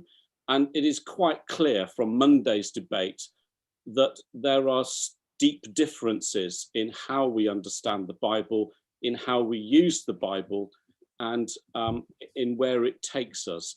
But we need to acknowledge those, and that needs to be part of any year of biblical literacy, not just here's a series of texts and we go into them a little bit, but actually how do you deal with the whole shape of it and its relationship from it being very ancient text to being living word that can inspire and can fire us and can help us with how we understand the world. So a big picture as well as narrowing down into specific stuff. That's my. Thank you very much. Thank you, Ian. Bring to the board, to the body. Thank you. Diolch. There's nobody else currently waiting, Chair. Right. Well, if that remains the case, then I shall just ask Bishop Andy if you'd like to come and respond to those comments, any of those comments, or answer any questions. Diolch. Chair, thank you very much. Bishop Andy Bishop of Bangor. Thank you everyone for your feedback. Really grateful for everything that you said. Let me pick out three, four, or maybe even 5 things which I think were significant. Firstly, I warm to the idea of a handbook, something of quality that contains more of the resources that Peter also drew our attention to, and I'm sure we can pick up on that. A word of caution, however, the group were very reticent simply to provide the church with a whole raft of resources, precisely because they are already there online. The problem is not a lack of resources, they are already there. And it would be a mistake, I think, for us to create yet another discipleship course, a beta course to follow on from Alpha, or a Christianity Explored for the Church in Wales. These courses are already there and they're available, some of them bilingually, and some of them, of course, digitally. And that's the most important thing of all. We live in an age in which people interact with the visual dimension as much as they do with the written. So I don't think that we're looking perhaps for something that is merely glossy, a compendium perhaps, but we don't want to produce resources which may or may not be used. Our experience is that that can be a bit of a red herring. In relation to the questions around infantilization, one of the reasons why we felt it was really important that we dealt with some of the material in Holy Scripture picks up on the conversations that colleagues have advanced today, which is that sometimes we read the Bible differently, but sometimes we only read the bits that are comfortable. We don't look at those passages of the Bible which are really troubling, which are very perplexing. And we ought to be able to, in order to be credible, we ought to be able to handle God's word with skill. And that's why I don't think it's to infantilize, to surface the difficult areas and to engage people with them, because it matures our faith and it ought to make us a more rounded and robust set of Christians within the church, rather than denying that there are problematic areas or areas which we just don't understand. And I've already had invitations from people to provide or to contribute towards, I think, some of the difficult areas of Holy Scripture. I think that's part of being a disciple. Sue Fogarty asked a question about lay ministry. Sue, lay readers are, of course, entitled to preach, and there's a facility for worship leaders to offer a homily, something that's been pre-prepared by other people as well. Something about the podcast. I can imagine in Llanfael Rhys, for example, there's a story to be told about R.S. Thomas and that being made available to a wider constituency is a very good thing. And so it's that kind of thing that might be worthwhile. CMD is continuing ministerial development, sometimes called CME, education as opposed to development. Peter, I warmed to what you said, Peter Lewis, about a much more expansive and a bigger project, a more adventurous, a more ambitious project. I just refer you to some of the observations as well of Bishop Stephen Croft, who said that the very best way of doing Christian education, whether initial nurture, the kind of alpha, or the much more extended work, is that when we do it ourselves, when we do it locally, in a way that fits our own context. And one of the reasons why we've emphasized in our paper the importance of being skilled is in order to enable people, rather than simply giving a resource, is to give them the skills to be really, really good at what we do. And that's why I think the roadshows that St. Paddens are offering, and some of the other training that we mentioned in that paper, is so worthwhile. Because if we become animated and we see the opportunity for us to do something that's DIY in our own local context, it is the evidence, such as it is, goes to show that it is much more successful than what is pulled down from the shelf, off the peg. So I want to encourage people to be more adventurous and bigger and better themselves, and to avail themselves of the teaching, which I think then could be very helpful in enabling churches to do the work of discipling really successfully. And I think, Chair, that's all I want to say on the basis of what I've read, but reiterate my thanks for all those contributions. Thank you very much for your response there. And my thanks to everyone who's contributed. Just to urge everyone really that this is something that we need to take on board seriously. Naomi said we need to commit to it. Time is passing, and so plans really need to be laid now, and the research needs to be made, and so on. So thanks to the Provincial Evangelism Church Growth and Pioneer Network for challenging us, and let's all rise to the challenge. Diolch yn fawr. Thank you. So now we're going to move on to Agendum 20, which is question time. Now, 2 questions have been received and you've had copies, so the questions won't be read out. I just want to remind the questioners that when you've heard the response to your question, you may make a brief comment or ask one supplementary question. The first question comes from Mrs. Heather Temple-Williams of the Diocese of Llandaff, and this will be answered by the Bishop of Llandaff, Bishop June.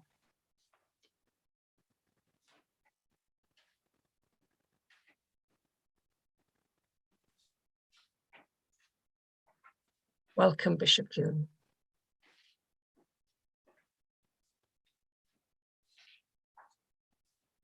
Thank you very much, Chair. June Osborne, Bishop of Llandaff. I very much hope the governing body will welcome the work on equality and inclusion that has been and is currently being done in the Diocese of Llandaff. A group focusing on the inclusion of women in our own structures has been chaired by the former Archdeacon of Llandaff, Peggy Jackson. And we were immensely grateful to her for her work in this area over several years. Following Peggy's retirement in July, the current group, which we have given a much wider remit to, is now being led by Heather Temple-Williams. Heather, I can't immediately tell you about what is happening across the other dioceses, but this does feel like a really good time for all of us to revisit our approach to inclusion and diversity. And governing body members will remember the resolution that we passed in 2019 following our consideration of the latest report on the representation of women. This, of course, did not include all aspects of equality and inclusion. The Provincial Standing Committee asked that dioceses and mission and ministry areas should be notified about that report for their information, for study and action, and to request that diocesan standing committees monitor progress in their diocese. An action plan was adopted and distributed to the diocese at the end of 2019. And even despite COVID, work has started looking at the data. It was identified and welcomed that some dioceses had established groups monitoring the representation of women via gender and inclusion groups.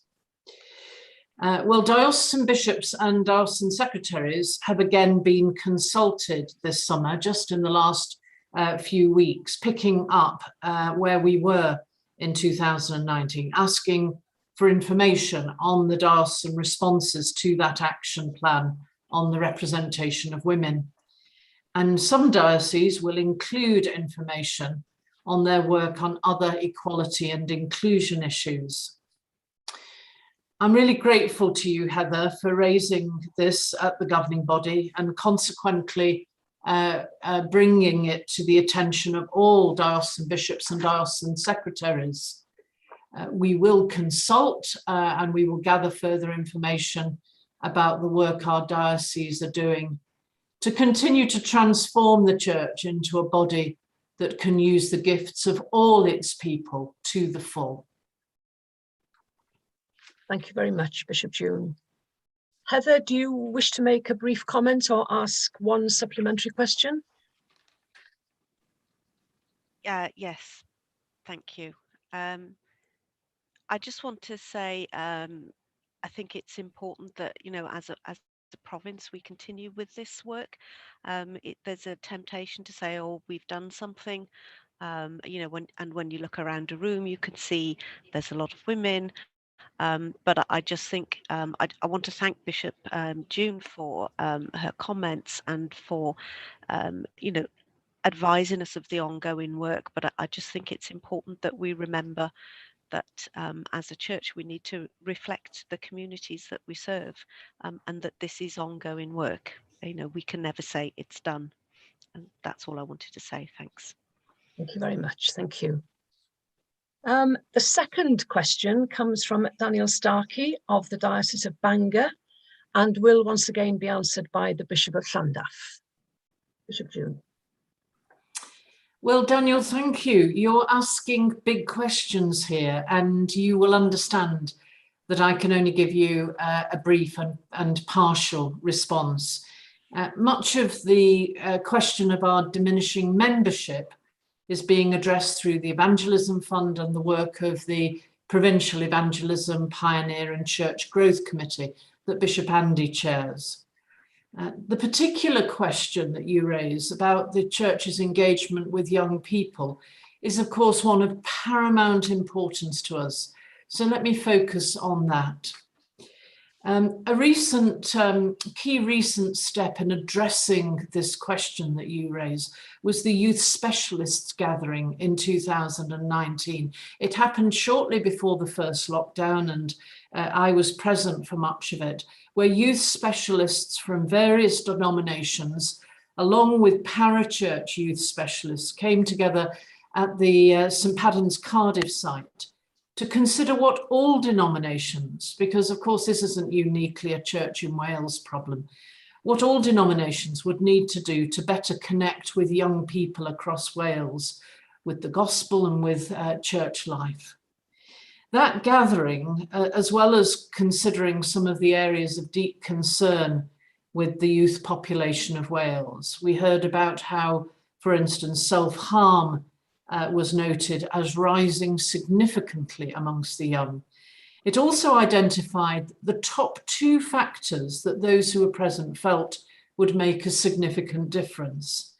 And let me tell you what they were. Firstly, the increasing number of full-time youth schools and family workers in this field. Relationships are key to young people. And the gathering urged us to release youth workers who can in turn equip hundreds of volunteers. That kind of engagement is a strategic necessity for our church. And several of our Church in Wales dioceses have already responded to this, and significantly increase the number of diocesan staff who are focused on young faith. Llandaff, for example, now have 4 full-time engagement officers, and we're seeking a 5th, and Swansea and Brecon have a similar setup. The second factor that the gathering highlighted was increased support, training and equipping for those involved in this sphere of ministry. To this end, the bishops have already asked St Paddens to work with the existing youth network in providing additional training and resourcing events for those working with children, young people and families. And we expect to see that programme, including weekend residentials, rolled out throughout 2022. St Paddens already has more than 30 students training for its MA in ministry with children, young people and families. But we've asked that more general training and resourcing be made available on a diocesan level across Wales, with the ambition of reaching and discipling young people. We're further focusing on this by asking St Paddens to develop an apprenticeship programme that will allow us to increase the number of younger priests and other lay ministers coming into our ranks. But it is early days for that project, and in due time we'll bring more to the governing body as it develops. In addition, you'll know that there are initiatives to diversify the offer of church life at all levels. Both the Diocese of St Asaph and the Diocese of Llandaff have new resource churches which are already making impact with those under 30. And certainly in Llandaff, we're beginning to plant new congregations targeted at the young and with vibrant young leadership, attracting new members from across all age groups is our desire and our prayerful ambition. Yeah, thank you very much, Bishop June. Daniel, do you wish to make a brief comment or ask a supplementary question? Yeah, well, thank you so much, Bishop June, for answering the question. And I really appreciate the time that you've taken to identifying these factors and outlining some of the strategies that you got. And I really hope and look forward to seeing how they can be put into action. And yeah, I suppose it was, my question was just coming off the kind of the sort of sense of sadness that I get when I come home from university term, when I go to a church with lots of other people my age, and that there's at home there's so few other congregations with people my age. And yeah, I think it just as you clearly identify very well, Bishop June, it's really important that we sort of attract more younger people and help bring them into congregations. And yes, I look forward to seeing how that's addressed in future. Thank you. Thank you very much, Daniel. Thank you for thanks for the questions and for those replies. Diolch yn fawr iawn I chi. So we're now moving on to item 21, plenary for post-pandemic church discussion groups. Now you'll remember that we were all divided into groups in April to discuss what a post-pandemic church in Wales might look like. We were asked to discuss 4 questions. What should we pick up that we have put down? What should we put down that we've picked up? What should we keep that we have picked up? And what have we put down that we shouldn't pick up again? You've had a summary of the conversations in the discussion groups. And in a moment, I'll ask the Bishop of Bangor to convene the plenary. But just to say that what we don't really want here is April's conversations all over again. But if you feel that an important point was raised in your group, which isn't reflected here, then please tell us. And of course, also there are people here who weren't with us in April and they'll have new things to add perhaps. And of course, also 6 months have passed, and so there will inevitably be things to add. There is no motion here, but now I shall pass over to Bishop Andy to convene the plenary.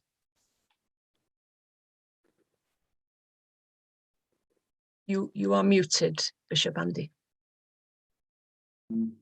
See that I am indeed. Thank you, Chair Bishop Andy, Bishop of Bangor. Grateful for that steer that you've given, if I may. I might be able to aid our conversation a little bit by drawing out some of the salient features in each of those 4 groups of questions that you've reminded us of, and perhaps help in the framing of them, invite some further reflection. So what should we pick up that we have put down? I think it's clear from the responses that the church is invited to re-engage with its core business. And that is, in no small measure, in-person worship, in-person service, and also real giving. There's no doubt that people have felt, notwithstanding the great gains that we've had, online worship has brought us, and particularly for congregations who've appreciated in the winter months the warmth of home, that nonetheless what we gain in our gathering together in person is vital.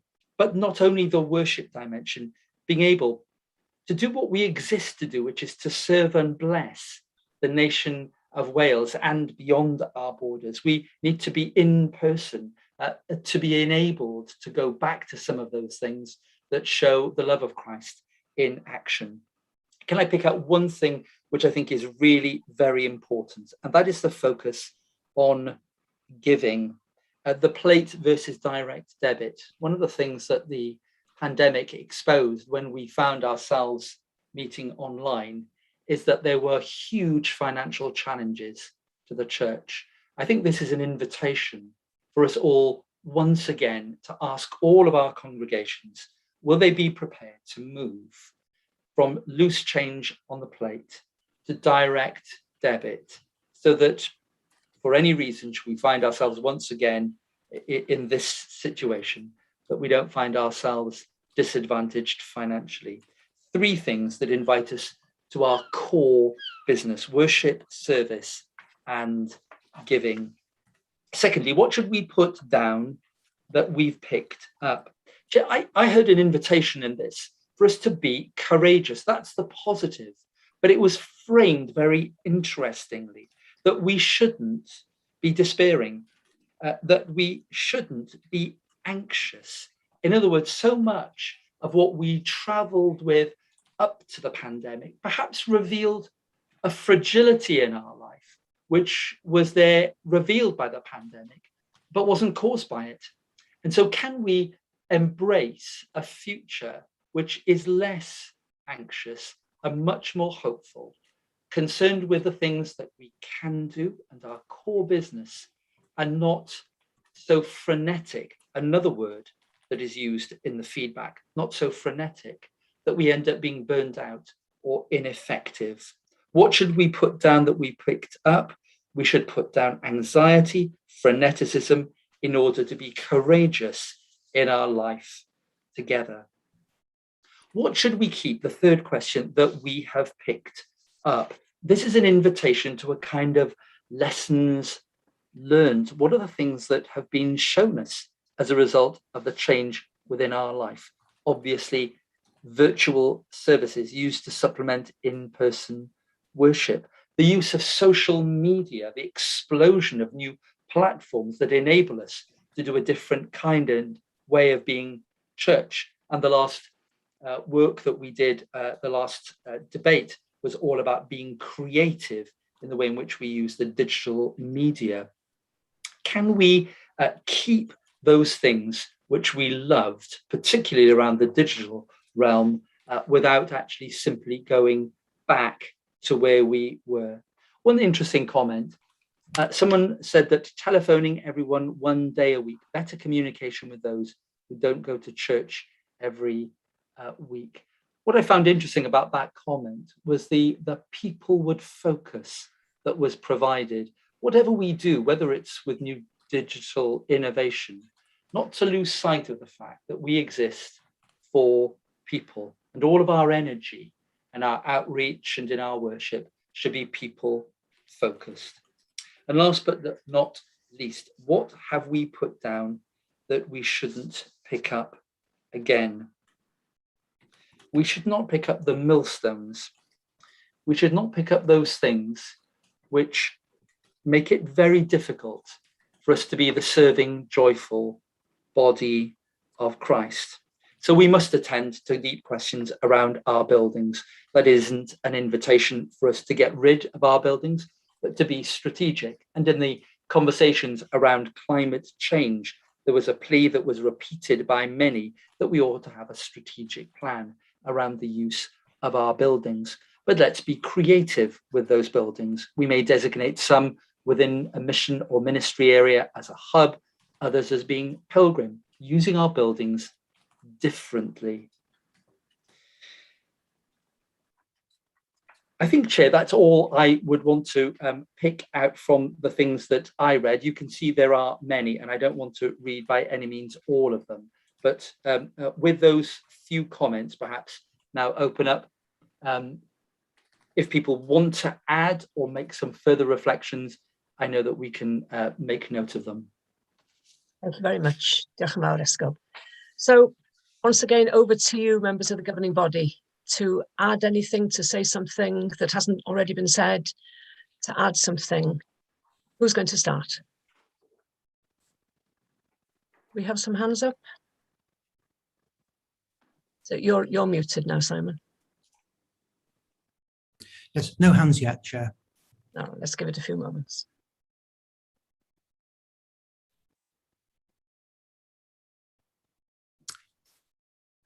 Yes, there is a hand now. Phil Bettinson. So Phil, welcome. Hello. Hello, we can hear you. From Phil Bettinson, clerical elected St. Asaph. I think coming back on a lot of the stuff that we've explored over this, one of the things that was raised was that the Church in Wales was very much lacking behind in digital presence, and that was something that we actually needed to pick up. One of the things that did come out of that discussion was the need for the Church in Wales to provide a Church in Wales prayer app. And I thought that this was a fantastic opportunity to plug the Church in Wales prayer app, the unofficial one that I've been building on the months since last governing body. So if anybody has an Android phone and would like to download the Church in Wales prayer app, you can find it now on the Google Play Store. Thank you. Thank you, Phil. Diolch. There are no other hands at the moment, Chair. We'll just give it a moment.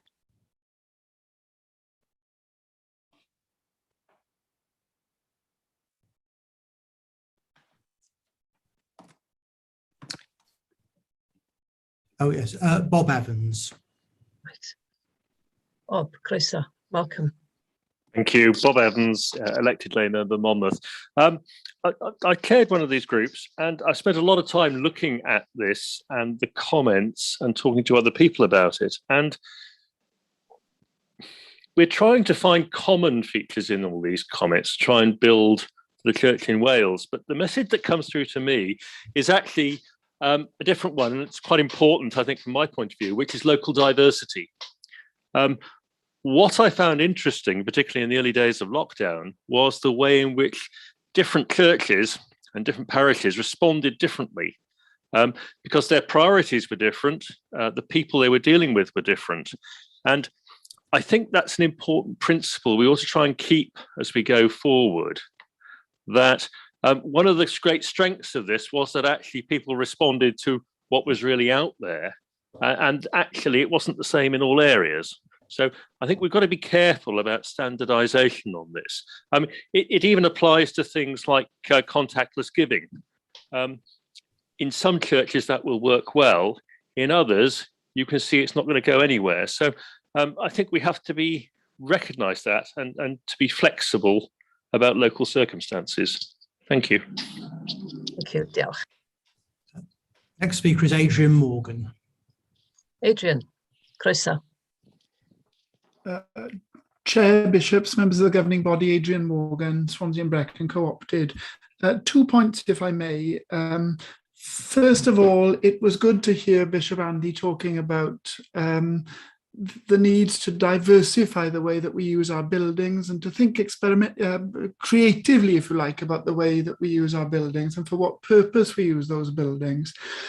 in my parish, we've recently been through a process that culminated in the closure of a church. It was a long process of listening to people and journeying gently together towards what inevitably ended with the closure of a church, being in a parish that now has 3 churches within half a mile of one another. But it is a difficult process, and it's an immensely costly process, particularly for the clergy on the ground who are charged with the responsibility of leading that.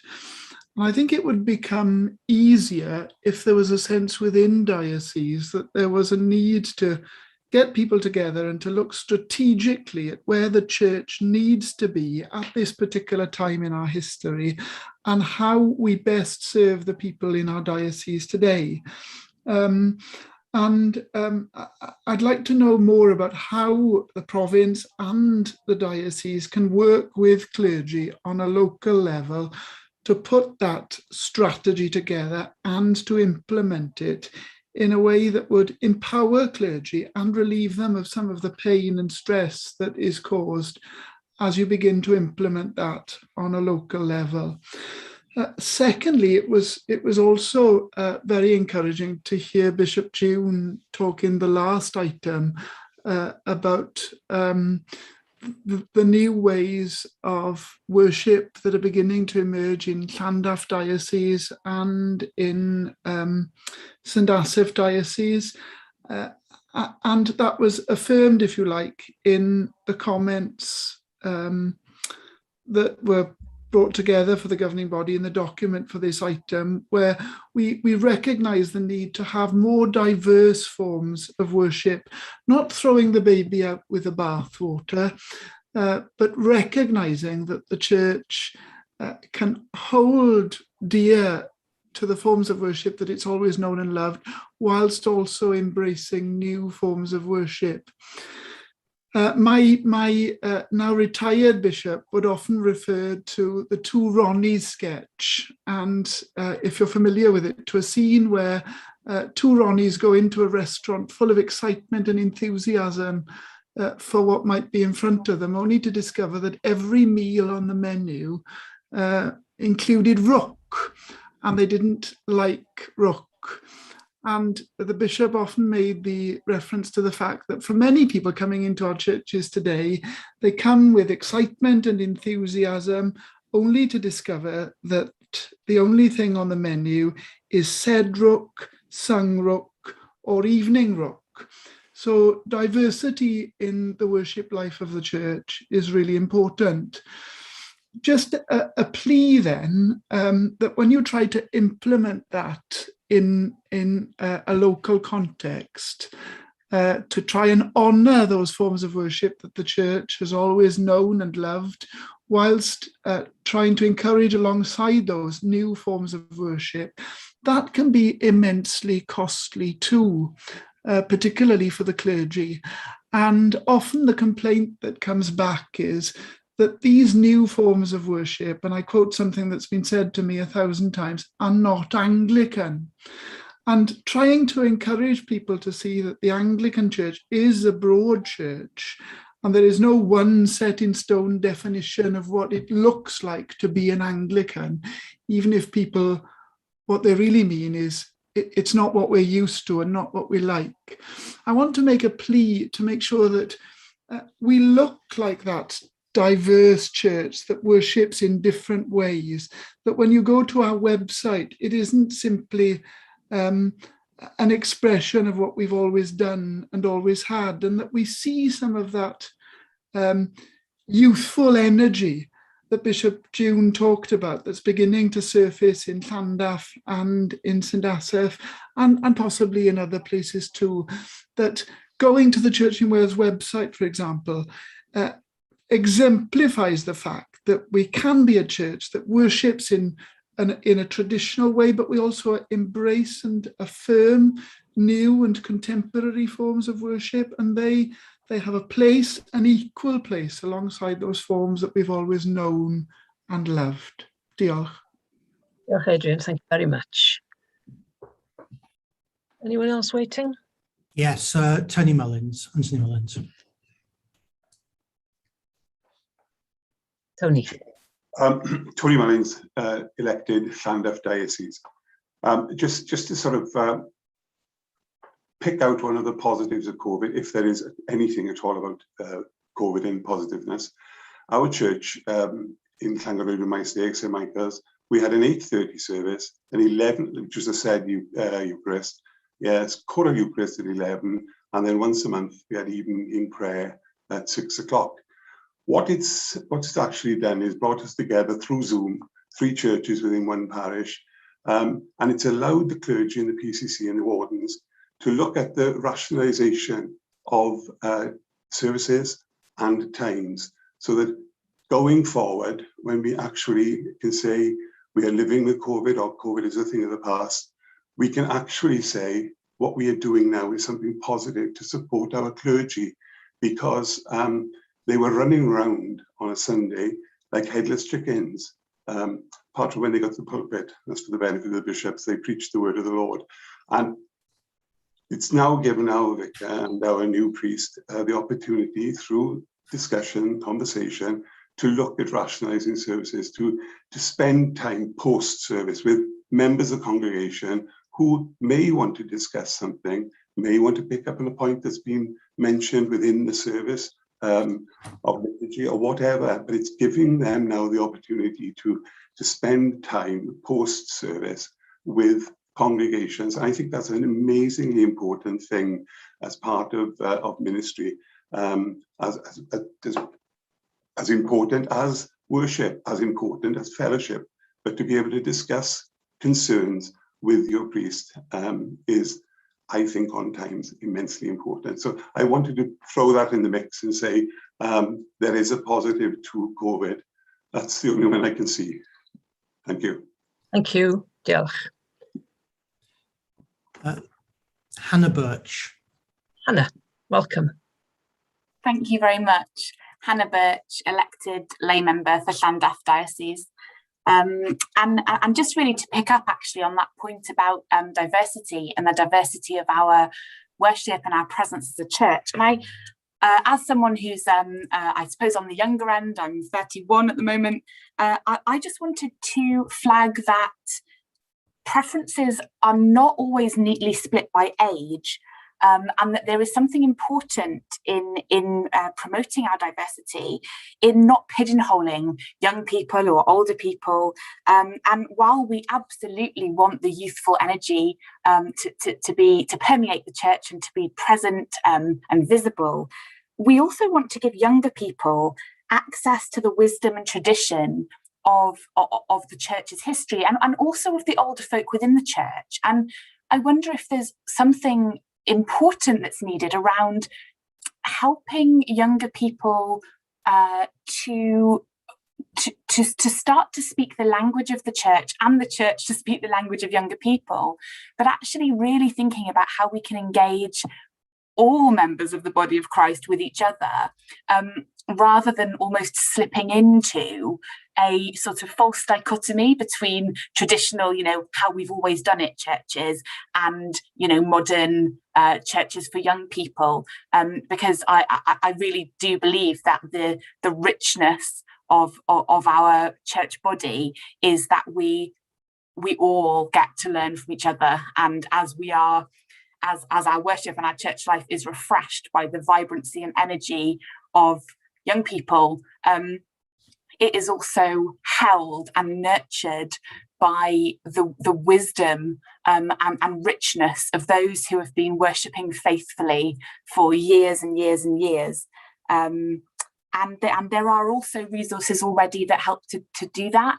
There are one kind of small example that I'm particularly fond of is the godly play approach, which is a beautiful approach based in kind of Montessorian educational philosophy around helping young children, though you can also use it with adults and also adults with dementia, really to help people find a way in to the richness of the tradition of the church, but in a way in which it is immediate and invites people to make space to listen and to engage with God and nurture their own relationship, both with God and with Scripture and with the church.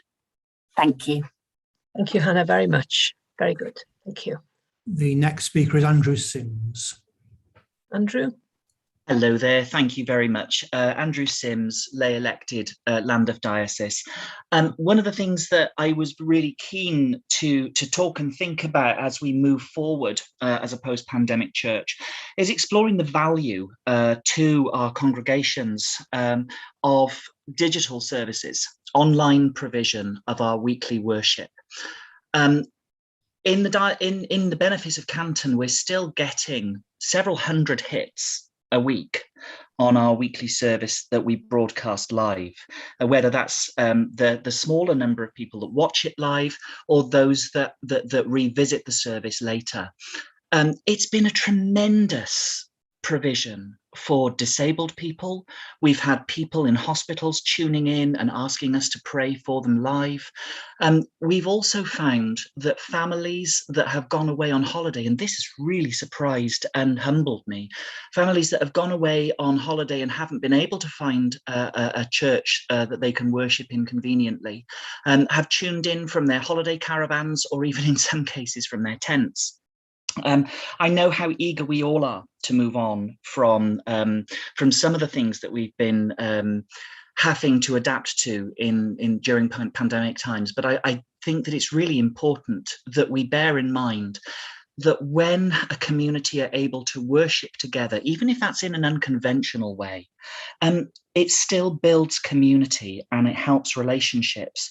And, you know, one of the members of our local Mothers Union will worship with us in church. And then after church, she will phone one of the ladies who's no longer able to get to church, and they will talk about the service. They'll talk about the readings, they'll talk about the sermon, and they'll talk about the hymns, whether they like them or loathe them. And I just don't want us to lose sight of how valuable that's been.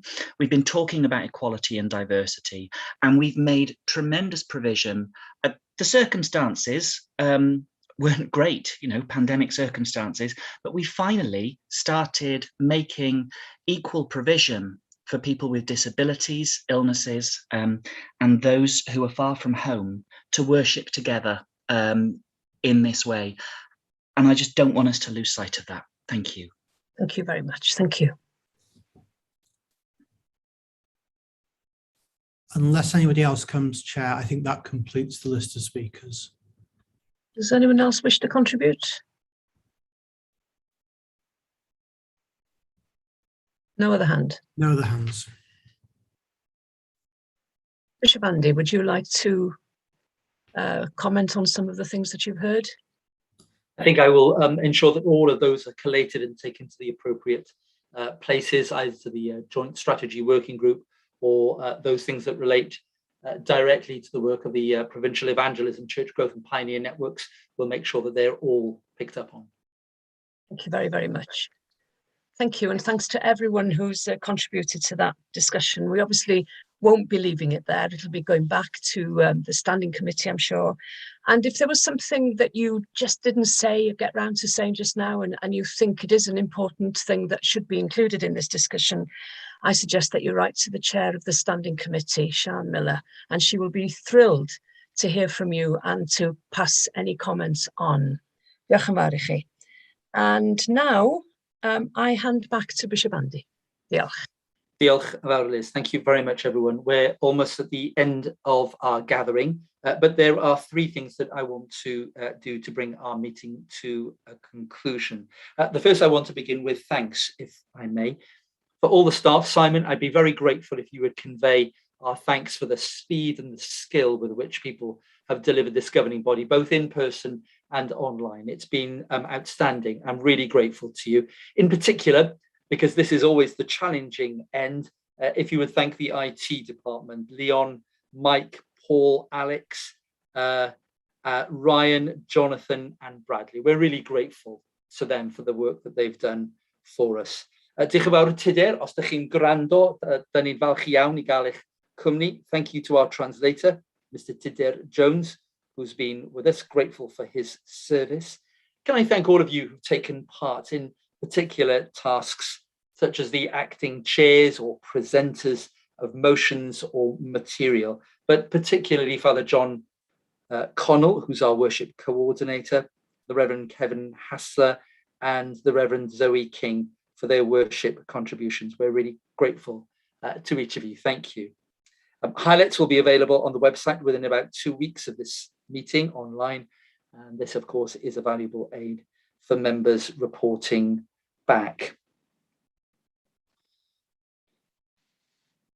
This is the last governing body meeting for the chair of the representative body, Mr. James Turner, whom, as you know, is to retire at the end of 2021. The governing body will remember that James agreed to delay his retirement by an additional year to allow us some additional time to identify a new chair. James, from a rural part of the Diocese of St. Asaph, has been chair of the representative body since 2013, appointed as the 12th person to hold that office. As chair of the representative body, James is automatically, that is ex officio, a member of the GB. So he has been a key figure in the governance of the church now for many years, and we all have much to be grateful to him for. Prior to his coming to be chair of the RB, James was chair of the DBF in St. Asaph and served on many electoral colleges, as well as being a part of a number of other working groups. James' commitment to the church in Wales at a local, at a diocesan, and a provincial level has been hugely, hugely significant and is much appreciated. It was James who led the RB at the time when we invited an external review of the church, resulting in the so-called Harris Review, one of the benefits of which has been the change to our structures, introducing ministry and mission areas to modernize our parish system. James led the RB through a number of significant areas of work in recent years, not least the additional financial support provided to dioceses since the onset of the pandemic last year, an arrangement that James was instrumental in implementing. Also, the review of funding for cathedrals, the highly complex and ongoing work of review clergy remuneration, and of course, perhaps, and this warms my heart in particular, his enormous commitment to evangelism in the form of the Evangelism Fund, and before it, the Transformation Fund. James has had a gentle touch which has enabled a closer working relationship between the bench, the standing committee, and the representative body, and to do something which is beginning to establish in the form of joint meetings. In this way, James has been involved in leading work with the bishops and the provincial secretary to reform the governance of the church and to bring a closer harmony to the work of its main structural bodies, work which is beginning to bear fruit. Friends, I know that you will all, as a governing body, want to join me as we say thank you to James for all that he's done and to wish him a very, very happy retirement. James, thank you. Thank you very much indeed.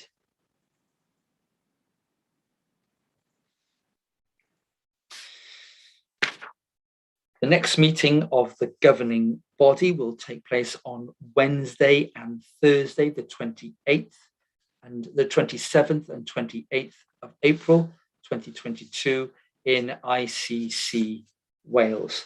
And those dates are noted on our agenda papers. Can we be still just for a moment?